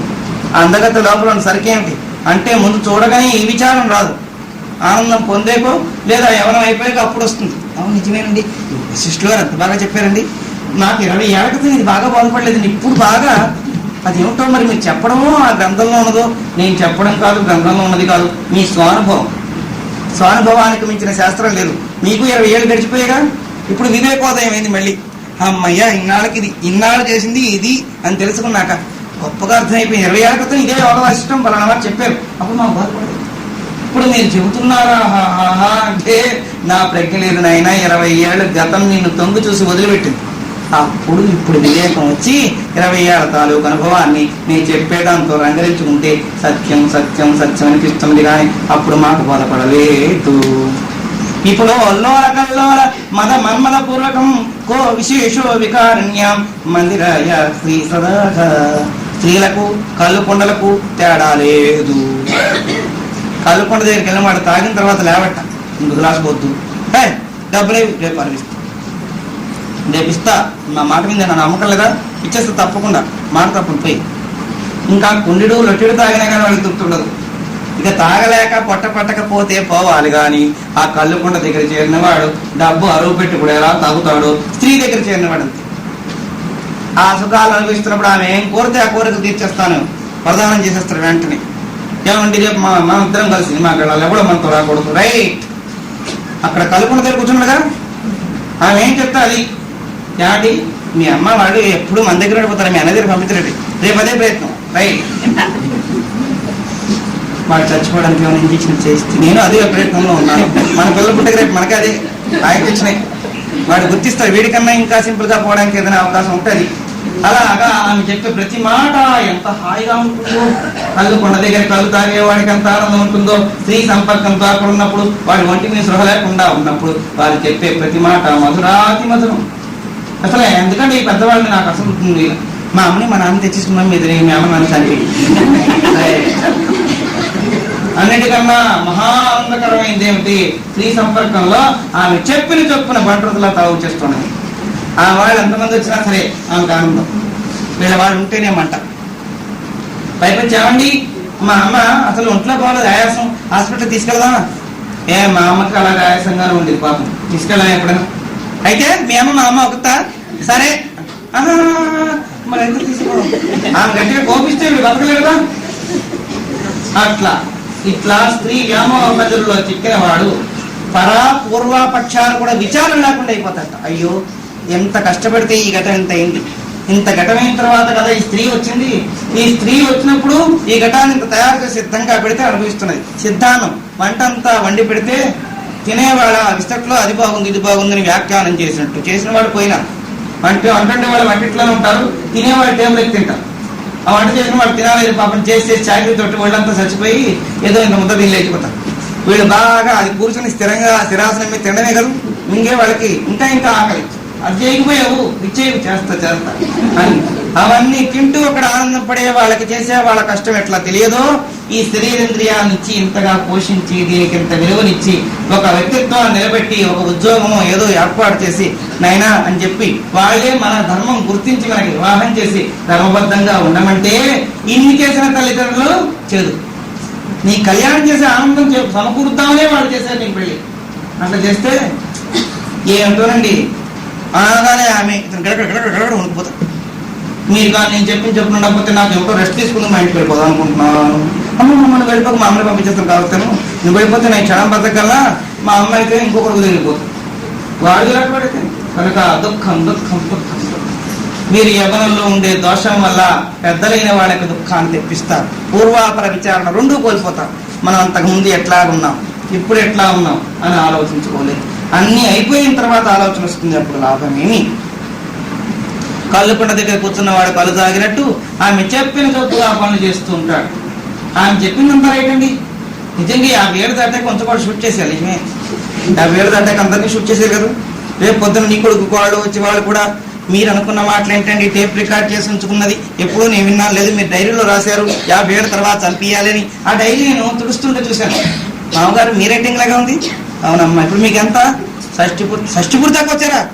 అయితే ఇందాక చంపేయాలి మిమ్మల్ని, మా ఇంట్లో చెప్తా మిమ్మల్ని తీసుకుపోమని. అలాగా అట్లానే అనుకుంటే ఇప్పుడు వచ్చేది కాదు. పూర్వపరపక్షాలు రెండు పోతాయి. ఎక్కడ పోతాయంటే ఆ వ్యామోహం అంత గొప్పదండి. అట్లా అందులో విలేపనం అయిపోతాడు. అట్లా ఆకర్షించి ఆమె సర్వేంద్రియాలని కూడా తన సొంతం చేసుకుంది. కేశ కలజ్జదారణ్యో దుష్పరిశ ఆలోచన ప్రియ దుష్కృత్యాగ్నిశిఖానాయో దహతి తృణవన్నవరః. కాటు కళ్ళతోటి అందమైన గురులతోటి సంపర్కంతో ఉండేటువంటి సుఖంతో ఆమె ఎట్లా వాడిని కరిగించి మంచుకొండనిగా నీరు చేసినట్టు చేసేస్తూ ఉంటుంది. ఎప్పటికప్పుడు ఆలోచనలు దిగిపోతుండగా అట్లా దిగిపోయిన తర్వాత గడ్డి పరక్కన్న తేలిగా తేల్చేసి ఆ ప్రవాహంలో కొట్టుపోయేటట్టు చేస్తుంది. అంత గొప్పది ఆ శ్రీమూర్తి. అమ్మ మీ ప్రజ్ఞ ఇంత అంత కాదు అని స్త్రీలకు చెప్తున్నారు రామచంద్ర ప్రభు. మీరు ఎంత గొప్పవారంటే ఎంత బుద్ధివంతుడినైనా నరకంలోకి తీసుకుపోవడానికి కావాల్సిన ఏర్పాట్లన్నీ దగ్గరుండి చేసేస్తారు. మీ అంత ప్రజ్ఞావంతులు మరి లేరు. కనుక మీరు జాగ్రత్తగా ఉండి వాళ్ళని కూడా జాగ్రత్తగా ఉంచండి. ధర్మాన్ని తిరస్కరించకుండా జ్వలత మతిదూరేపి సరస అపినీరసాహ శ్రీయోగి నరకాగ్ని ఇంధనం చారుహారణం. అతి దుర్వారంగా ప్రచురులే నరకాగ్నికి కట్టెలు ఎవరంటే స్త్రీలు. వీళ్ళ ద్వారానే ఆ పురుగులు కట్టె మీద వాళ్ళే పురుగులు కూడా కట్టెలతో కాలిపోతాయి. అట్లా కట్టెలు పొళ్ళు కాల్చిస్తున్న పొయ్యిలో పాపం దాంట్లో కాపులు పెట్టుకున్న సాలిగుళ్ళు ఉంటాయి. దాంట్లో దాన్ని ఆశ్రయించుకుని నివాసంగా ఉండే పురుగులు ఉంటాయి, అవి కూడా కట్టెలతో కాలిపోతాయి. అట్లనే స్త్రీని ఆశ్రయించుకుని స్త్రీ సుఖంతో ఉండేటువంటి పురుషులు కూడా నరకమనే అగ్నిహోత్రంలో కాలిపోయే కట్టెల మీద పురుగుల్లా వెళ్ళిపోవలసిందే. వీళ్ళు అట్లాంటి వాళ్ళు అని రామచంద్ర హెచ్చరిక చేస్తున్నారు. విషపు తీగ ఉన్మత్తత కలిగించినట్టు ఆమె సన్నిధే వీళ్ళకి వికారం కలిగించేస్తుంది. అయస్కాంత గిని వెళ్తే ఎట్లా భ్రాంతం అయిపోతుందో అట్లా ఆమెను చూసేటప్పుడు ఆమె చెప్పించి ఒక మంత్రం వేసినట్టు మీరు అలా చేస్తారా చేయరా? మీరు చేయకపోతే నేను నూతులు పడిపోతాను. అమ్మ బాబా ఇంటికి పోతే పుట్టింటికి పోయిన నూతులు దూకేస్తా అంటున్నది. నేను కానీ చచ్చిపోయానంటే మీకే అవమానం. నేను చచ్చిపోయినప్పుడు కూడా కొత్త రాసి పెట్టేస్తాను పోలీస్ స్టేషన్కి. అప్పుడు ఇలా భయపించి కూడా బెదిరించి దుఃఖపెట్టి ఏదో రకంగా ఆ మగవాడికి అంతకు ముందుండే సుఖం దూరం అయిపోతుంది. దూరానికి సుఖం దూరం అయిపోయింది. ఏదో సుఖం ఉంటుందని నీ దగ్గరికి చేరాను కానీ సుఖం ఇంత దుఃఖంగా మారుతుందని నేను అనుకోలేదు. నేను చేసుకున్నప్పుడు నాకు ఇప్పుడు తెలుస్తున్నాయి. ఆ వశిష్ఠిగత నువ్వే వెళ్ళని నేను విన్నాను అని చెప్పి నాకు తెలుస్తున్నది. నీ వల్ల నాకెంత దుఃఖమో నా వల్ల నీకెంత దుఃఖమో రెండు చెప్పాడుగా. అంచేతను అని కలహంలోకి వెళ్ళడం కాదు, కారణాన్ని గుర్తించి అనుభవం పొందడం. కనుక ఇంత దుఃఖాలు ఉన్నాయని హెచ్చరిక చేసుకుంటూ యవ్వనాన్ని కష్టం చేసుకోమంటున్నారు రామచంద్ర ప్రభు. చిగురుటాకు లాంటి చేతులతోటి కొమ్మలుగా ఉండే భుజాలతోటి 9 తొలలతోటి కూడుకున్న ఈ దేహమే ఈ చిత్రమే గొప్పదనుకుంటూ ఇంతకన్నా గొప్ప జగత్తులో లేదనుకుంటూ కేవలం కామమే దీని తాలూకు ధర్మం అనుకునే మూర్ఖులు పూర్ణానుభవం పొందలేరన్నారు. అట్లా భగవంతుడైన రామచంద్ర ప్రభు వివేక విచారణ చేస్తూ మన్మధుడనే కిరాతుడు ఎప్పుడూ వేటాడుతూ ఉంటాడు. మోహం అనే వలలు పడుతూ ఉంటాడు. ఈ లోపల మృత్యు అనేవాడు అధికారి వచ్చి వీడిని ఎత్తుకుపోతాడు. కనుక ఎప్పుడు పోతామో మనకే తెలియదు. కాలం యవ్వనంలో వెళతామో, ముసలితనంలో వెళతామో, బాల్యంలో వెళతామో కూడా తెలియదు. ఏ క్షణం వెళ్ళిపోతామో తెలియదు. కనుక వెళ్ళిపోయే కాలంలో వెళ్ళకముందే భగవతత్వాన్ని విచారణ చేసుకొని రామచంద్ర ప్రభు హెచ్చరిక చేస్తున్నారు. స్త్రీలు పురుషులు కూడా వాళ్ళ వాళ్ళ ధర్మాన్ని పోషిస్తే స్వామివారి అయితే దీనికి విశేష విచారణ చేశారు. అసలు పురుషులు మాట అటుంచి స్త్రీలలోనే గొప్పతనం అంతా ఉందన్నారు. స్త్రీలు పునాదిరాళ్ళు. వాళ్ళ వల్లనే శివాజీ తల్లి భారత భాగవత కథలుగా చెప్పి శివాజీని అట్లా తయారు చేసింది. ఒక వీరుడు కానీ, ఒక జ్ఞాని కానీ, ఒక తత్వవేత్త కానీ, బ్రహ్మ జిజ్ఞాసాపరుడు కానీ, ఒక మహానుభావుడు కానీ ఉత్పత్తి కావాలంటే స్త్రీలు ప్రధాన కారణం. కనుక అమ్మ మీ చేతుల్లో ఉన్నాయి పురుషులు పనంతా. కనుక మీరు జాగ్రత్తగా అమలచగలిగితే వాడి ఇంద్రియ సుఖాల నుంచి భగవతత్వాన్ని చేరగలుగుతారు. సూరదాస్ వారి భార్య ఆమె గురువు అయిపోయింది. అట్లనే పురంధరదాస్ భార్య ఆమె గురువు అయిపోయింది. ఆమె ఎంత వ్యామోహంతో వెళ్ళి ఆయన వాటేసుకుంటే పాప ఆమె విచారపడింది. నేను ఇంత ఆనందంగా నీవు కవలించుకున్న ఆనందం నీకు లేదే? కాదు, నాకు దుఃఖం వస్తున్నది. ఎందుకని? నా మీదున్న ప్రేమలో కొంత ప్రేమైనా భగవంతుడికేసి మీరు పెడితే ఎంత ధన్యులై ఉండేవారు అని. స్త్రీలు ఎవరైనా అట్లా అంటారా? వీళ్ళకి అవస్థ కింద గిడిచే ప్రయత్నాలు చేస్తారు. కానీ ఆమె అంత గొప్పది, మహోన్నత హృదయం కలిగింది కనుక స్వామి నన్ను ప్రేమిస్తున్నారు, మంచిదే. అత్తవారింటికి వెళ్ళిపోయింది. ఆషాఢ మాసం వచ్చి ఆమె పోతే మధ్యలో పెద్ద నది ఉంది. ఆ ప్రవాహం తీసి చచ్చిపోతారు సామాన్యంగా. అలాంటి నదిలో అర్ధరాత్రి వాన పడుతూ ఉండి పొంగులుగా ప్రవహిస్తూ ఉంటే ఒక దొంగను పట్టుకుని ఈదుకుని అవతలకి వెళ్ళిపోయి అర్ధరాత్రి తలుపు కొట్టి ఆ భార్య గట్టిగా వాటేస్తున్నాడు. ఏమంటే పిడుగు పడింది, నేను భయపడ్డాను. ఆ పిడుగు పడితే ఆ పిడుగు వల్ల నీకేమైనా భయం కలుగుతున్నాను? అయ్యో పిడుగు పడితే నేనేం భయపడిపోతాను అలా అనుకుని అంత భయంకరమైనటువంటి దాంట్లో మీరు చచ్చిపోతే ఏమో నా ఐదోతనం. ఆ నదిలో దూకి ఒక దొంగని పట్టుకుని ప్రాణాన్ని కూడా తెగించి కామమే ప్రధానంగా నా దగ్గరకు వచ్చావు. ఇట్లాంటి ఈ ప్రవాహంలో కూడా, భయంకరమైన ప్రవాహంలో కూడా దొంగను పట్టుకుని ఎట్లయితే పరిపరి విధాలు భావిస్తూ నా దగ్గరకు వచ్చావో అట్లాంటి ప్రయత్నమే భగవంతుడి కోసం చేస్తే ఈ సంసార గర్తాల నుంచి ఎప్పుడో బయటపడిపోయేవారు మీరు. అంతే వివేకోదయం కలగడానికి ఒక మాట చాలు. వాడి జన్మసుకృతం గొప్పదైతే భార్య గురైపోతుంది. వాడు చెప్పరా అని ఒక్కసారి ఆలోచించి నిజమే, ఈ కామం కోసం చేసిన త్యాగం ప్రేమ కోసం చేస్తే ఆ ప్రేమే భగవద్భక్తి భజన అయిపోతే నిజంగా ఒక సుఖం పొంది ఇక్కడ ఆనందపడతాను. శాశ్వత సుఖం కోసం గురుమూర్తి చెప్తుందని వెంటనే సాష్టాంగ నమస్కారం చేశాను. తల్లి నువ్వు జగజ్జన రూపం, నా కామం కాస్త పోగొట్టేశాను, యథార్థమైన మార్గం చూపించాను అంటే అది ఏంటి? వెళ్ళిపోగానే అనేక గ్రంథాలకు కారణభూతుడై మహనీయుడుగా ప్రకాశించారు. పురంధరదాస్ భార్య అట్టని ముఖ్య నెపంగా భగవతత్వాన్ని ఉపదేశం చేసింది సూరదాస్. ఇట్లా మహనీయులందరూ కూడా పూర్ణ ప్రజ్ఞావంతులై భార్యల ద్వారానే మార్చబడ్డారు. కనుక భార్యే నరకానికి స్వర్గానికి కారణం. కనుక స్త్రీకి అంత శక్తి ఉంది కనుక మీరు మీ వాళ్ళు మార్చాలంటే మీరు ప్రయత్నంతో మార్చొచ్చు. రోజు పాలన ఏమంటే ఒకసారి పుణ్యాసన కాదు, నేను రాకూడదు, నువ్వు వెళ్తున్నావు కదా, నేను వెళ్ళడం కాదు మీరు రావాల్సింది అంటే వస్తారు. అయితే మేము చెప్పినారండి ఏంటి చెప్పే విధంగా తెలియకుండా చెప్పడం. ఏం చెప్తున్నారు యోగ వాసిష్టలు అండి, ఓ ఏం జ్ఞానం అన్నాం. అమ్మో అంత జ్ఞానం మనకు పెట్టలేడు. మారి జ్ఞానమే కాదండి, లౌకికంతో కూడా రామచంద్ర ప్రభు ఎన్ని విషయాలు చెప్తున్నారు. జ్ఞానమేనా? లౌకికంలో ప్రతి ధర్మాన్ని కూడా గుర్తింపజేస్తున్నారు. అడుగు తీసి అడుగు పెట్టాలంటే ఏ ధర్మం ఉంది, మాట్లాడాలంటే ఏ ధర్మం ఉంది, ఈ క్రియ చేయాలంటే ఏ ధర్మం ఉంది. అర్చన మొన్న అపరాపరా భక్తులు చెప్పుకున్నాం. ఒక్క యోగవాసిష్టం అంటే వైరాగ్య ప్రకటన అంటే మీరు చచ్చిపోతారు శాశ్వతంగా ఇదే చెప్పాడా? ఎన్ని ఉన్నంత వరకు చేయాల్సిన ధర్మాలు చెప్తున్నాడే. ఇవన్నీ నేర్చుకోవాల్సింది కదా.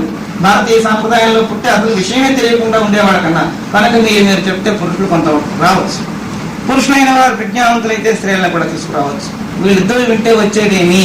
సంస్కారం పెరుగుతుంది. సంస్కారం పెరగనే అనేక సమస్యలన్నీ కూడా దూరం అయిపోతాయి. ఆ మహద్వైభవాన్ని పొందవచ్చు. ఇట్లా రామచంద్ర ప్రభు ఆధ్యాత్మిక అనుభవంలో ఉండే మహద్వైభవం, యవ్వనంగా ఉండేటువంటి స్త్రీ పురుషుల తాలూకు దూష్య స్థితి చెప్పారు. ఆ యవ్వనాన్ని సద్వినియోగం చేసుకున్న మహనీయులు కూడా లేకపోలేదు. అట్లాంటి వారందరికీ నతసరస్సుపై నమస్కరిద్దాం. ఆ మహనీయుల కరుణ చేత మనకి స్థితి నిర్దిష్టం కావాలని ప్రార్థిద్దాం. ఓం తస్సత్. సద్గురుదేవ నమో నమో, సాధు జనావన నమో నమో,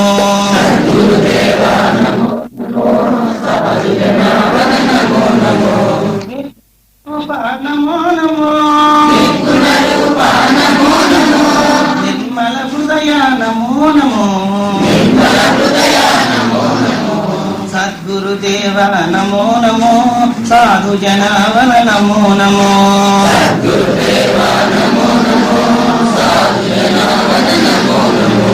गोपालकृष्ण भगवान की ओम असतो मा सद्गमया तमसो मा ज्योतिर्गमया मृत्योर्मा अमृतंगमया शांति शांति शांति आलस्యం తొందరగా వెళ్ళేవాళ్ళు